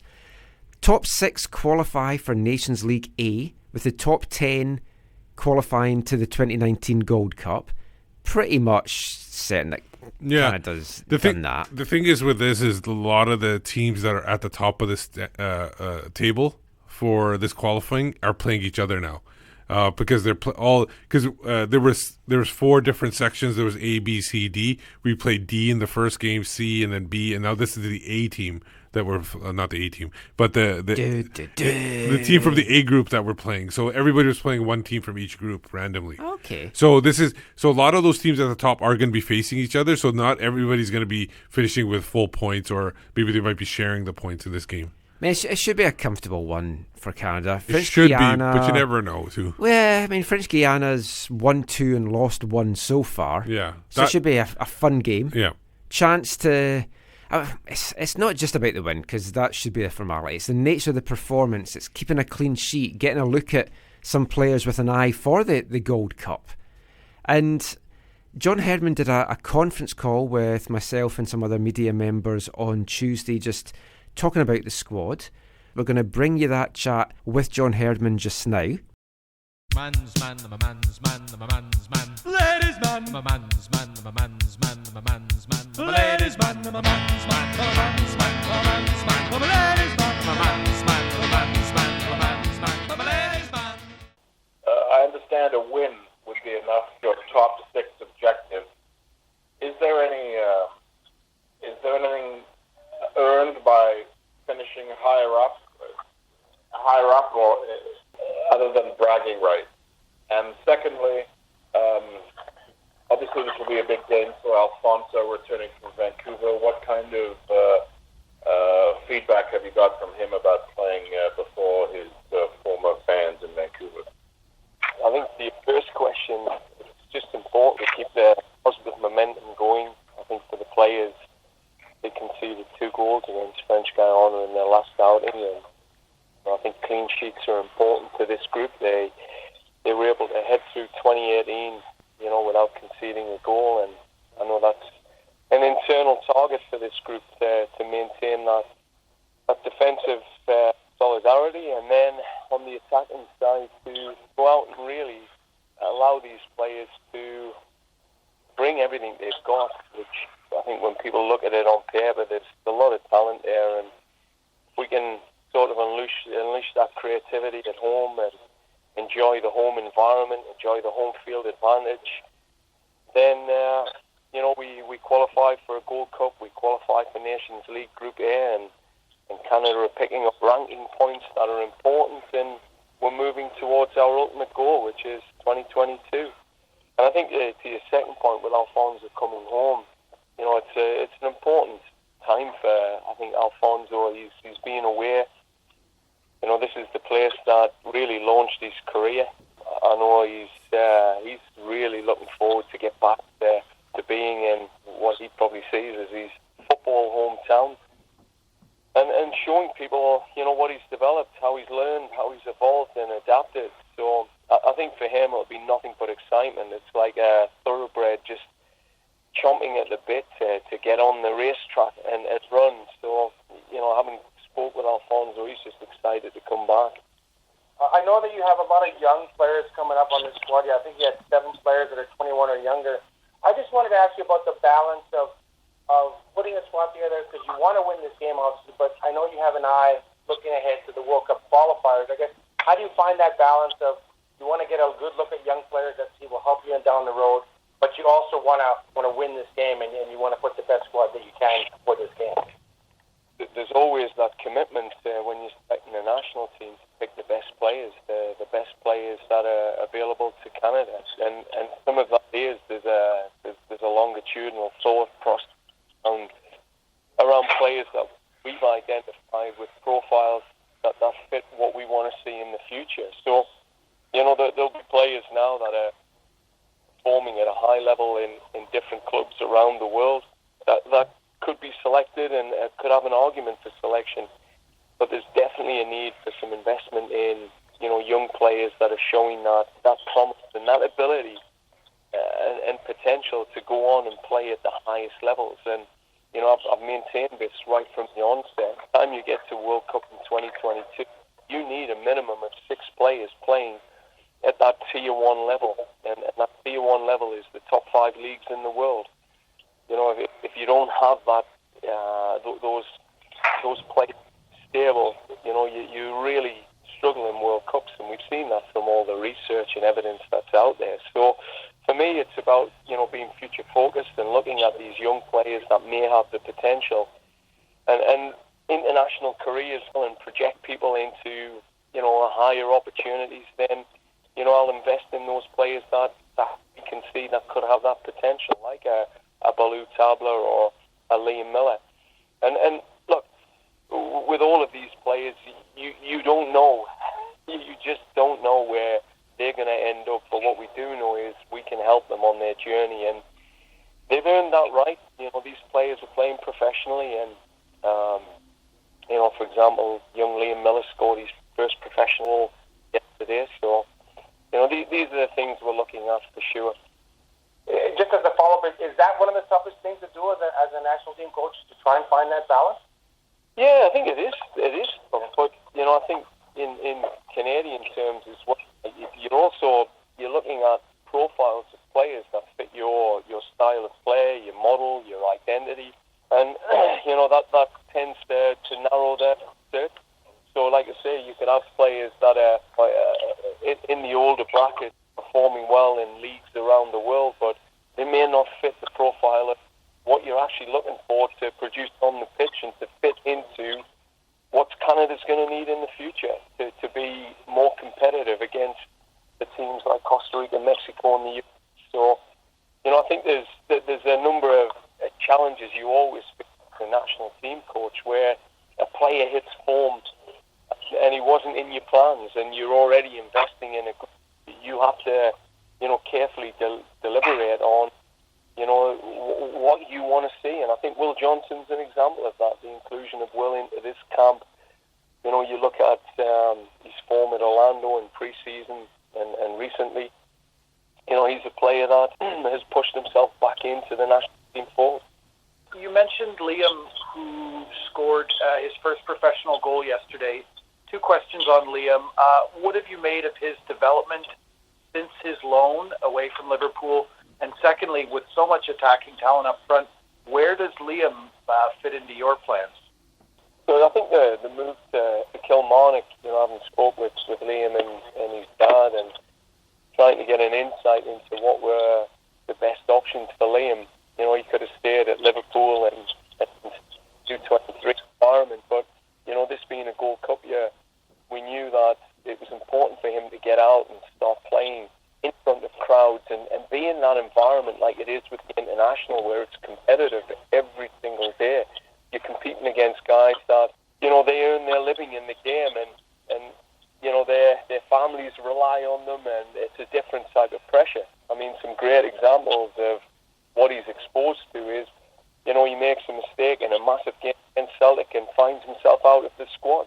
And then the manager makes it clear to him that, you've cost us a point. And they're lessons that young men are learning, that good or bad, they become part of the resilience that forms. And, that was part of what we hoped this year, that Liam would get that experience outside of playing U23s, where there may be 500 people turning up and the games aren't as meaningful. And I think that's the next stage of his evolution, because the talent's there. And I think we all know it's whether he can cope mentally now with the pressures of professional football. And, when you look at Liam in our team, I think what he does is give us another direct attacking option, alongside an Alphonso Davies. We've got Alphonso on the left. Liam likes to play on the left, but he's also capable of playing the 9 and out wide right. So he does give us that additional threat. If you want to go with 2 out-and-out direct wingers that every time they're picking the ball up, they're going at their fullbacks, it just gives us that flexibility up front. You look at Balou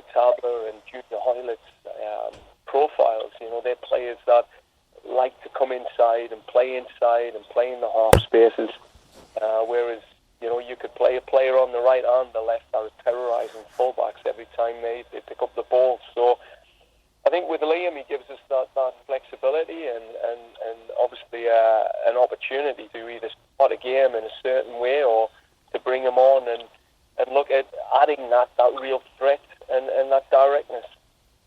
John, you just mentioned Will Johnson pushing himself back into the fold.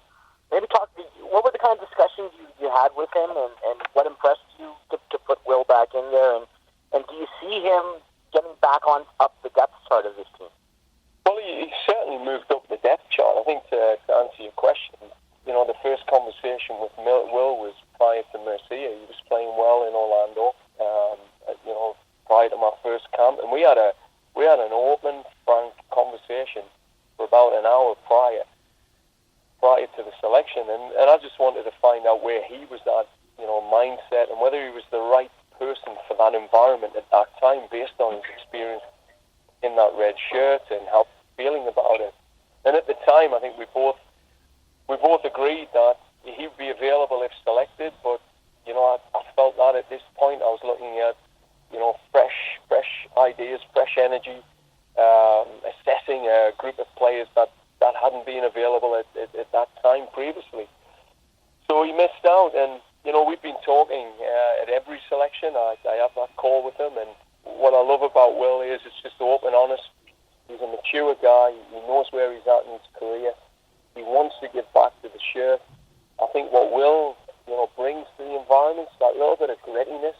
He brings that, we're going to get clear every game. There's a consistency around his performance. To be fair for Orlando, he's pushed in that attacking space this year, which I was challenging him on, saying we want to see you playing forward more, and so he's ticked some of those boxes. But I think it just comes down to he's a no-nonsense sort of guy. He's going to tell you exactly how it is, and I think in environments you often need a balance of those characters, and he's that sort of guy that can bring a little bit of grit and a little bit of tenacity when it's needed, both on and off the field. So, I think in planning for the Gold Cup, I wanted to have a good look at Will in this environment, and for him to experience it as well, Stephen, like for him to come back and go, this is what he wants to be part of, and then we make a decision going into the Gold Cup if he's still in form.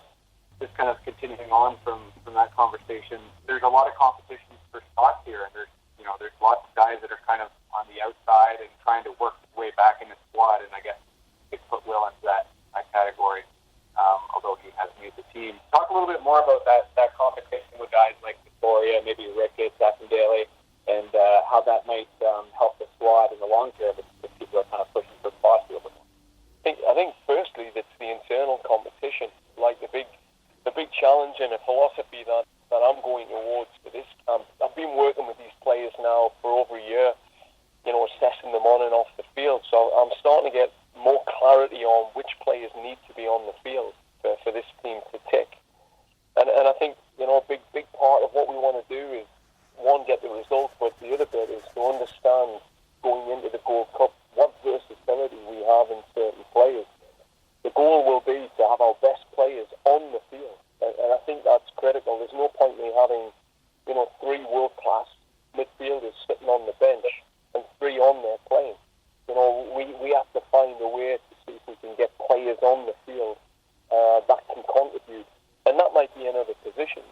We've seen versatility from players in the past where centre midfielders have been playing in, positions where Canada may not have had that real strength that you're looking for. So I think that's been in the planning going into this. I've went in with eyes wide open and already had discussions with players about, the potential of them playing in positions and then building, strategies and tactics that allow them to get the best out of themselves from that position. But what it helps to have Canada with the best players on the field.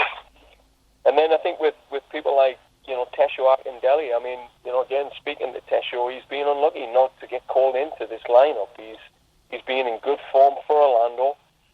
This is the first, I think, season for a while now that he's starting to get that faith and trust from a coach. He's 2 games in, and it's been very positive. So, I think with Tesho,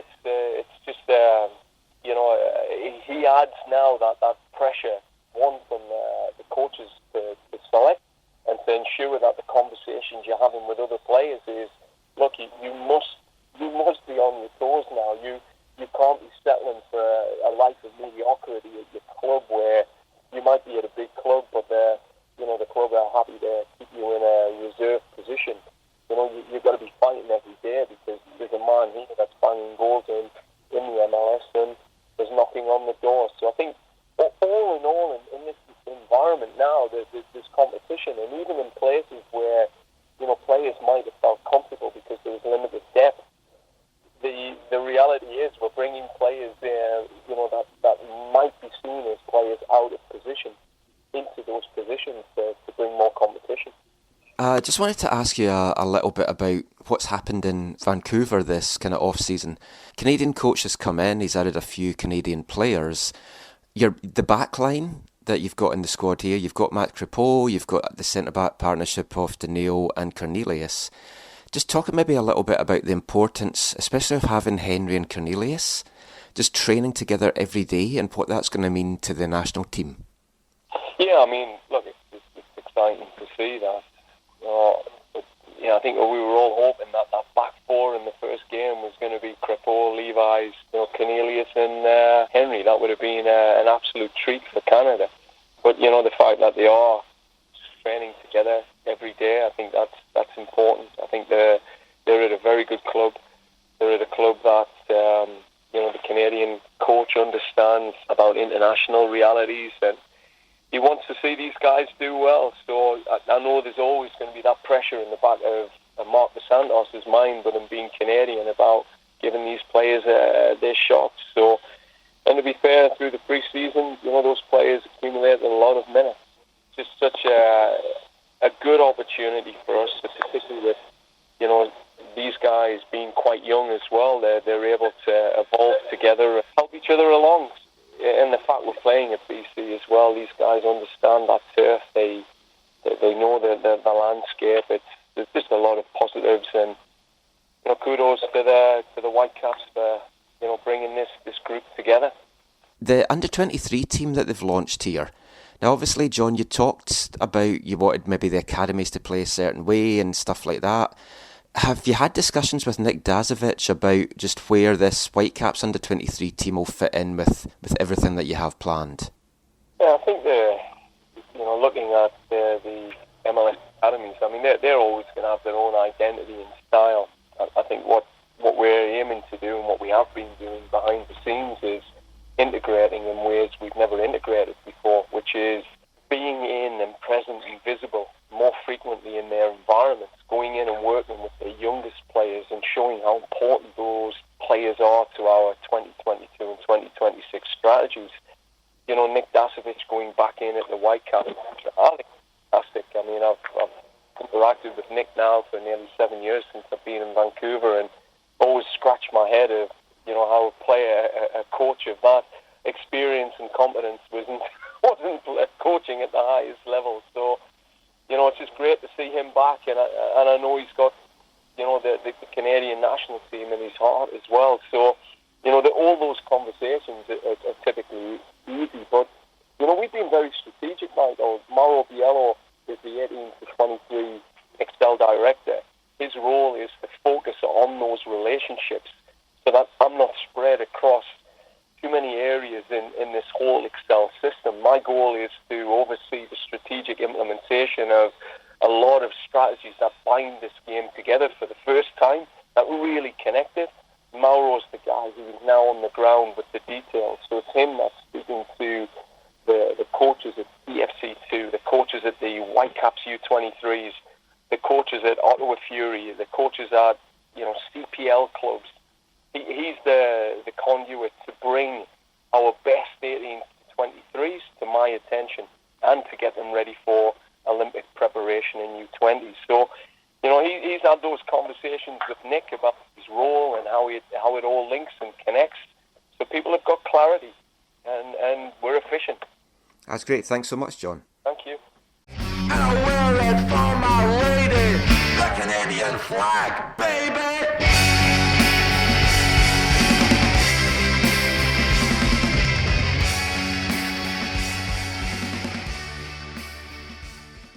That was John Herdman there, chatting to a few of us on Tuesday just about things with the national team, and we'll talk a little bit about some of the things that he discussed there. First thing I guess we'll ask you, Zach, who or what are you particularly looking forward to in this one? Yeah, well, obviously, like everyone, it'll be great to see Alfonso back, and just. Oh, is he going to be here? Sorry, he'll be here. He'll be under a cloud of media. He's going to have so many folk want to talk to him this week. It'll be good to see him again, and maybe hopefully connect and hear more about his time away. But I think this is obviously a very strong Canada squad. There's so many exciting players to see. Mark Anthony Kay is back in the team. Atiba's named in the squad. They got 4 current Vancouver players and 4 former Vancouver players. But the thing I think which you sort of just referenced that is really, really important here is performance / how John Herdman sets them up to play. Because I think we've seen in some of these games where they've been, it was like 1 or 2, or 2 at the back, and then the rest of the players are basically enabled to attack. I don't know if it's going to be that intense, but I don't know. The Whitecaps attempted 2 at the back yesterday, it felt. Yeah, this will be quite. And that was with 3 players. Oh man! 2 of whom are in the Canadian defence. Yay! Yeah, but they're not. Yeah, the opposition is quite different, and the attackers on the pitch are also quite different. True, although they're all CONCACAF nations and stuff. So. Yeah, right. But no, it's so exciting. It's an exciting time to be a Canadian national team fan. I can't recall so much like on paper talent. Like people see Scott Arfield. Like Scott Arfield. You got Scott Arfield. Honestly, Osorio. You got Hutchinson. You got Mark Anthony Kay. You even got Samuel Piette, who has been a bulldog in the previous qualifying games. I don't even know how you're going to get all these guys in the midfield because you got so many attackers then as well.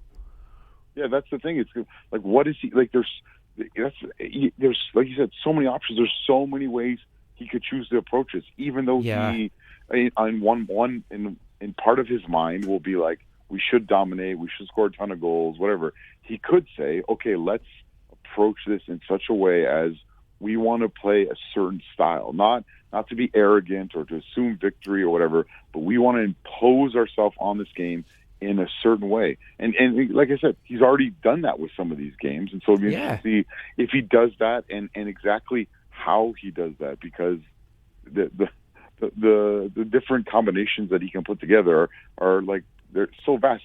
Like you could put like, if you want to dominate the midfield, you could put Hutchison with Piette and Mark Anthony Kay. If you want to just and then 3 guys in attack who are just going to attack, and Miller and Davies at fullback again, and like it. I mean, there's so many possibilities. One guy that might miss out now is Will Johnson, who went off with a suspected concussion 21 minutes into the Orlando game yesterday. I checked, I couldn't find any clarification as to what's happened, but it looked like he was going through concussion protocol, which if he was, is going to rule him out for this one.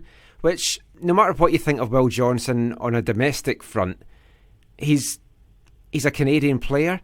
He was so wanting to get back into the squad. John talked about it there in the audio, that he sat down with him, and this was his chance to have a look at him to see if he had what it took to go to the Gold Cup with them. Yeah. So you might now miss out on that. No, and there'll be other games that they could play down the road, but we were talking about, if you look at the roster, Sam McCubbie's there as a left back. He's coming as back as well. I'd like to see him get the start. And at the right back, there's a couple of young guys, but you also have options at the right side where you could have put Will Johnson there because he has played right back. Even Atiba Hutchinson for his Turkish team back in the day played a lot of right back. I think even in Netherlands he played quite a bit of right back as well. There's zero chance that Atiba Hutchinson. I know, but I'm saying it's an option if you want to put your absolute strongest 11 on the team. That is a possibility. Personally, I would put Daniil Henry as right back just for the shit and giggles. No, I wouldn't do that at all. Michael, I think it's gonna be Henry, and I kind of think it might be Edgar. Henry and Edgar. at the back. I was thinking that as well. The only thing, you've only got 3 recognised centre backs. Yeah. And Edgar is playing English non-league now. But Cornelius has not had a great start. That's to the why I'm season, thinking so that it might be Edgar if they figure that into account. But does Edgar really want to play on that turf? Of course. He's just coming over basically to speak to me about hanging monkeys. I think that's basically all it is. But as John mentioned there in the audio, he doesn't want to have... He knows he's got quality players, and he doesn't want to have 3 top quality players in the midfield and another 3 sitting on the bench. So he has basically said he wants his top players on the field, even if that means them playing in unfamiliar positions, which I'm guessing might mean we are seeing Davies at left back, but who knows. But it does sound... I mean, we always talk about managers trying to put square pegs in round holes. Herdman just seems to want to have his top talent out there, and that could make for an interesting spectacle if nothing else. Yeah, I agree. I'll be surprised if Davies isn't starting at left back in this game. Yeah, I think the fact that he was playing there for Bayern today or yesterday and got the goal, I think we probably will see that, which is a bit of a shame for Sam, because I would like to see Adekugbe back playing on the BC turf. Do we have a score prediction from you? Oh, I hope it's. This is ridiculous, but I'm hoping it's 8 or 9-0. Wow. I was going to go 8-1. I'm not gonna go that high. I was thinking 3-0, and I was thinking that might be high. I know I'm being crazy. But I just thought 8-1 because we've got Whitecaps defenders. There's bound to be a goal given up. It's that prairie air that's making him crazy. Oh, maybe it is. But anyway, that is it for our Canadian national team talk. We'll be back with the last part of this week's show, Wavelength and BC Soccer Web headlines, after this. I'm David Edgar, and you're listening to the AFTN Soccer Show. Welcome back. Now, it's time for my favourite part of the show. It's Wavelength time. If you're a new listener, this is the part of the show where we play a song about football by a proper band. We're going back to the mid-90s, a Norwich, England band. Played them a few times before, Halftime Oranges, from their Rotterdam Nation album. It's a song about finding love with a girl on the terraces, but just not being able to pluck up the courage to ask her out. But you need to do it soon, because the season is ending. This is Terrace Girl. When I first saw you, you were in the West End, wearing your little bobble hat. You were screaming at the referee and cursing our side's lethargy. I thought I'd like a girl like that. I look for you in the same spot every home game. Something in your face that made me sigh. I hope for a reaction. I hardly watched the action. I just wished that I could catch your eye. Terrace girl, you're my match of the day, and you make me lose my reason. You're the highlight of the season.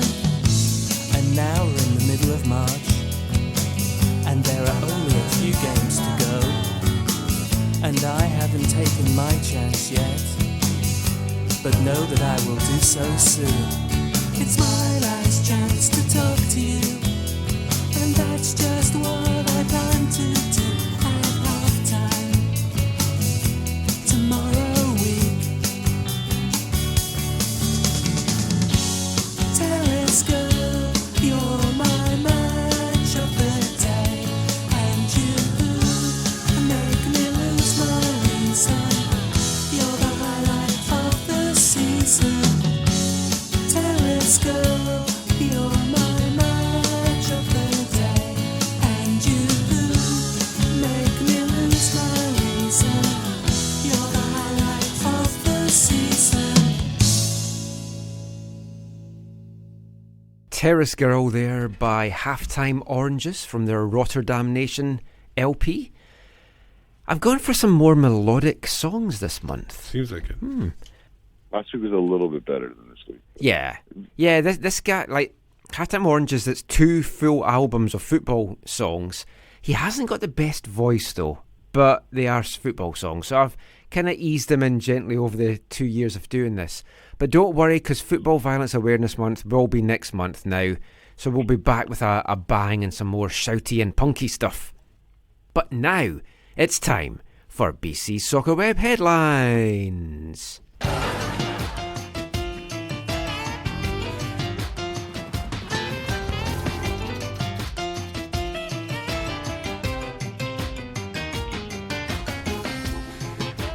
BC Soccer Web Headlines is brought to you in partnership with bcsoccerweb.com, your one-stop site for local, national and international news, stories, links, everything you could want from the world of football. Make it part of your daily routine. Check out bcsoccerweb.com. What has been catching your eyes this week, Stephen? Not too much. It's I kind of tried to pare it down because I knew this was going to be... It'd overrun. No, not that. I knew because we were talking about the game and then you got Canada Soccer and everything, so I knew we were going to go a little long. So I wanted to get the bigger stories out there. First of all, Argentina and Colombia are set to host Copa America 2020, even though the capital cities are like 6 hours apart by plane, so not that close. There was interest from the USA, Australia, China, Russia, and Qatar to host, which I thought, and they might still do that in the future. I hate this. That's a bad idea. Yeah. Like it would be like moving the Euros and going to play it in the Middle East or something. Yeah. It's your continent's tournament. Play it on the continent. Now, I can understand if they combine with CONCACAF and do a tournament in the US. That's fine. That's different. But I don't think that I wouldn't be happy with that if that ever happened. What do you think, Zach? Well, I can't believe Qatar is in this list. Oh, they're just in the list for everything. It was just shocking. But no, I agree with both of you. I was more surprised that Russia was in the list. Yeah. Let's talk about FIFA right here. Apparently, the Confederation of African Football's president, Ahmed Ahmad, from Madagascar, was refused a visa to enter the U.S. To attend the FIFA Council meeting in Miami. Apparently, there are no bans for Madagascar citizens like there are bans for other countries. But nobody knows the reason why. I was trying to double check to see if he actually did make it eventually. I'm not sure. So I didn't see an update anywhere there. So so I don't know if he made it to that. But I look forward to hearing more about that next week, Steve. But do you know, is this somehow related to the whole FIFA prosecutions and stuff that's been going on? Well, if he was being prosecuted, they would want him to come in so they can arrest him. So I don't see why they would deny that. No, very weird. Maybe he's not allowed access. It could be somebody with a similar name that is on a list, and that's why they refused him a visa, just to be safe. Or maybe they're just not a fan of those Penguin movies. Possibly. FIFA, those council meetings that we were talking about, there were some decisions made. Yeah. The bigger one was there was approval for a FIFA Club World Cup. Now, I'm going to give you some information and you guys can discuss because I'm sure you have a lot to discuss here. It will be taking place in June or July, replacing the Confederation Cup, so a year before the actual World Cup. There'll be 16 teams, 8 from Europe, 6 from South America, 3 from Africa, 3 from Asia, 3 from North and Central America, CONCACAF obviously, and 1 from Oceania. Each club could earn 50 million euros just for attending. Obviously, there might be more prize money for the winners.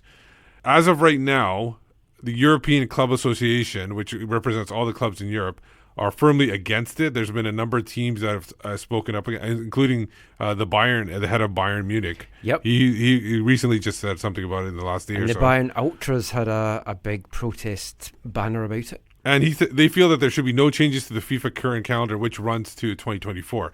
Now, the timeline for this tournament is June 17th to July 4th.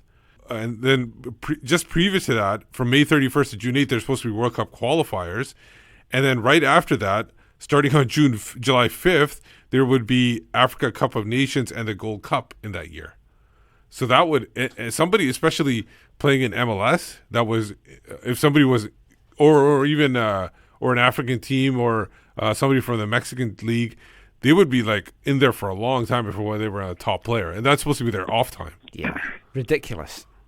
if this wasn't simply a cash grab and about making more money, I could see the appeal to it. I could see the competitive excitement about it. Like, okay, like, oh yeah, I mean, in theory, I mean, it's a wonderful thing. Totally, yeah. It's like the World Cup is so meaningful for national teams.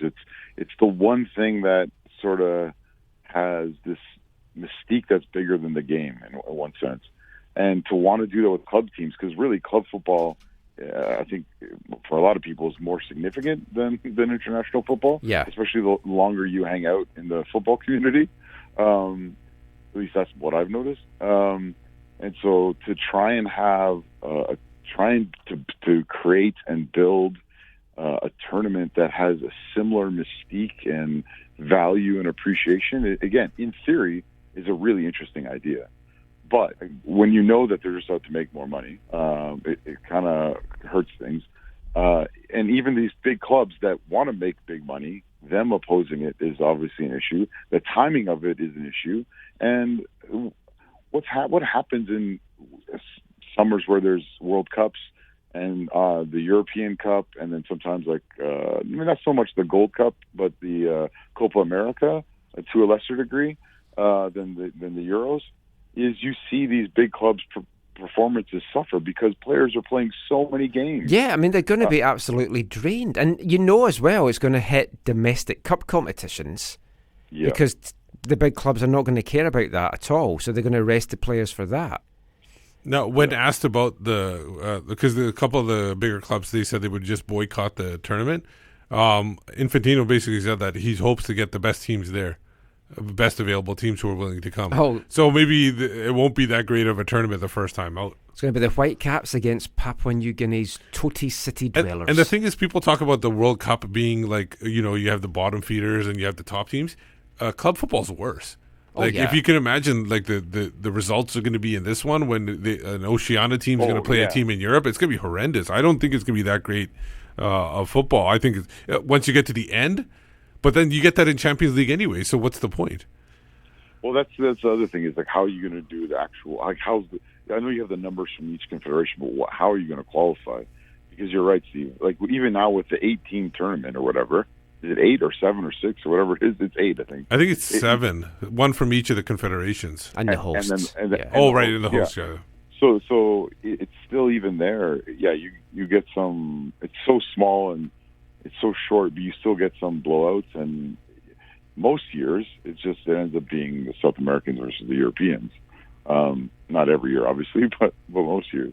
But so how are you going to determine which teams gets in? And there's a big mess. And the crazy thing is, if the European clubs are basically saying, look, one, I think they're just trying to safeguard their leagues and their players. But they're also saying, look, you think it's gonna be $50 million per club? Well, let's see if you can do that without us there. And it'll be interesting to see what happens. The last thing I want to say about this too is it's really disturbing that I agree with the big European clubs on the perspective of you want to alter an existing calendar. This should be something that should be more well planned and well thought out ahead of time. And if they really want to do it, it needs to be a part of the next calendar, and the change needs to be reflected in where these other tournaments are and all that kind of stuff. There needs to be knock-on effects kind of thing so that it's not as, taxing on players. For sure. So another thing, I don't know if this was at this council meeting, but it was FIFA's, no, this is a wicked name, FIFA's Dispute Resolution Chamber. It's not even a committee, it's a chamber. They ruled against 2 U.S.-based youth clubs who were looking for a cut of a transfer fee. The 2 clubs were Soccer's FC Chicago. They were looking for a partial fee of the Michael Bradley transfer from Roma to TFC. And the Dallas Texans were looking for a similar one for Clint Dempsey move from Tottenham to Seattle. There's been no decision on the DeAndre Yedlin move. I think that was the Crossfire are involved in that one from Seattle to Tottenham. Now, they've obviously made these decisions. The couple funny things is, one funny thing is, if the clubs want to know why the decision was made, they'll have to pay a $10,000 fee to find the reason for the rejection. And a lot of people feel the rejection was because there was incomplete records held on these players. And that's where I think we talked about a month ago or maybe a month and a half ago when we talked about everybody needing a passport now for players to see where they play and so they could keep records of where they are going. Transparency. You should not have to pay $10,000 to find out. That's really stupid. I think that's just the not wanting to release the information. I was going to say, Steve, I don't think those clubs think that's really funny. No, well, I find it funny. I find it like because it's stupid. That's why I find it funny. Yeah. It's unfortunate that America is so far behind how this works in the rest of the world, and I hope for the sake of these smaller clubs and you want the money to go to these smaller clubs so they'll continue to produce players and see value in moving on players. And it's not just a community fun thing for kids. It's also an opportunity to grow what you're doing. And so I hope that the Ordinary Yedlin case produces the solidarity payments that should be made to that club. For sure. Steve, quick question. Yeah. You don't have any more international headlines, right? No, that's it. Do you have something? Could I ask you guys about your perspective on one thing? Sure. Did you guys see? This is I think it was at the end of last week, or within the last 8 days or 9 days or whatever. Did you see how Joachim Löw, the German national team coach, went to Bayern a day or so before the announcement of the squad, or a couple days before the announcement of the squad? He had 5-minute meetings with Mats Hummels, Jerome Boateng, and Thomas Muller, and told them that even though they're 29 and 30-year-olds, that he will no longer select them for the national team. And now, so they've been dropped from the national team forever in his reign. Yeah, I heard that. I just wonder, do you guys have any thoughts or perspectives on that? Well, I think it's a good thing that he told them, but I don't know. There's one way, like they could have said I think you should have said that we're dropping you for now. It could change in the future, but to make it so cut and dry, that kind of seems disrespectful. But he did tell him in advance before he made the announcement, and that's kind of good too. But 5 minutes seems kind of quick too. It seems like a quick chat. Also seems really young just to end folks' international careers. I mean, you need some experience in a squad. Yeah. The thing about the meeting at the Bayern HQ at the Sebenstrasse is that it was not like a planned, scheduled meeting. I think it kind of just showed up and kind of grabbed. In Germany, my understanding is there's a big split, a big divide in how it was handled and the decision itself. And so it's going to be really interesting to see what happens, because basically, in one sense, for me, it feels like this is one of the last straws for Jogi Löw. Like if he has injuries and has issues, like he literally can't bring those players back. And so if he continues to underperform like they have at they did at the World Cup and they have in the new league play thing, getting relegated, which is ridiculous. Oh yeah, now you'll be playing Scotland. Right, exactly. Horrible teams like Scotland. So if things continue to fall apart on the pitch, he'll be gone, and then obviously these players could be selected again in the future. But it was just such a huge thing in Germany. Were you surprised he didn't pick Alphonso Davies for the German squad? Do you think his goal this weekend will put him back in the picture? I love your humor, Michael. I'm just hoping that when he ended the conversation with the guys, he would say "smell you later." People who I got you. No. Just if anybody's wondering what that means, just YouTube. Just search him on YouTube and search "smell" or something like that, or "pick." Joachim Löw. Yeah. So we're talking about the Canadian national team earlier. They unveiled the Canadian kits in an event prior to obviously the Women's World Cup, and I think the women will be wearing. I don't think the men will probably be wearing the old ones. But I'm not very impressed by this new one at all. It just seems like a plain red. Yeah. I don't know what Nike's thinking. A lot of people were saying, "Oh, please bring Umbro back" or something like that. I thought at first there was some kind of shading, but what it was the shadow of one player on the other one. So that's what it was. But it was just a plain red shirt with a crest. Not nice at all. Hey, Steve, the men are going to be wearing some kind of Nike Canada kit this Sunday. Are they? Maybe it is that one. Maybe they're debuting it then. Yeah, they have to be, because the the deal's done, man. Like, oh yeah, well, I didn't know that. I wasn't sure because they mentioned that it was meant for the women. Like they're the ones that presented. I thought they were going to be debuting it at the World Cup. Not a fan unless there's some free ones going around. I don't like Nike. Period. I think the one thing that we've gotten to know about the large football manufacturers is that you can't, unless you pay or unless they're paying you crazy amount of money, depending on how that all plays out, or unless you have a strong influence. Well, yeah, with top teams, you're it's really hard to get your design made really quickly. You know what I mean? And I don't know how long this deal's been in the works, although I think it didn't just happen overnight. I don't think there's been a lot of lead time for them to produce something for Canada that would be more unique and dynamic. And you have to expect that the next kit, whether that's next year or in 2 years, that one will be a little bit more, let's say, inspiring. Yeah. Last but not least, we're going to be big congratulations to Callum Irving, who is returning to the Ottawa Fury, and I think is their starting keeper. I'm not sure. No, he'll be backing up for now. Monsalve. Oh yeah, that's right. But he could easily take him over at some point of the year. But big up to him to returning back to Ottawa. Yes, well done, Callum. Good to see you back there. Happy he's at a club, but unfortunately he's at Canada's least liked club. I like them. Yeah, but you're not Canadian. Oh yeah, that's true. Yeah. Anyway, that is it for this week's show. Thank you for staying with us to the very end. Thank you to Zach for joining us from Calgary for the whole show. Just before we go, let everyone know where they can find you online. You can find me on Twitter at WhitecapsBeat. For me, you can find me at Zachary AM. I'm a part of the Movement Curve Collective, and this upcoming Sunday, you can find me supporting Canada with the Voyageurs in BC Place. I'm Michael McCaw. You can find me on Twitter at AFTN Canada, Instagram at AFTN Soccer, YouTube AFTN Canada. Give us a subscribe there. Give us a rating and a review on iTunes for the podcast. Thank you for listening as always. We will be back next Sunday. It'll be mostly Canadian men's national team talk, but we might have a few other little surprises thrown in as well. Until then, thanks for listening. Take care, and mon the Caps!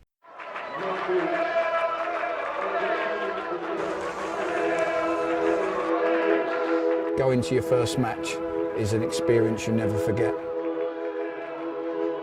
The atmosphere of what's going on around the pitch looks beautiful, and you always look and go, wow, I'd love to play here one day. If you get the bug, it's going to stay with you for life.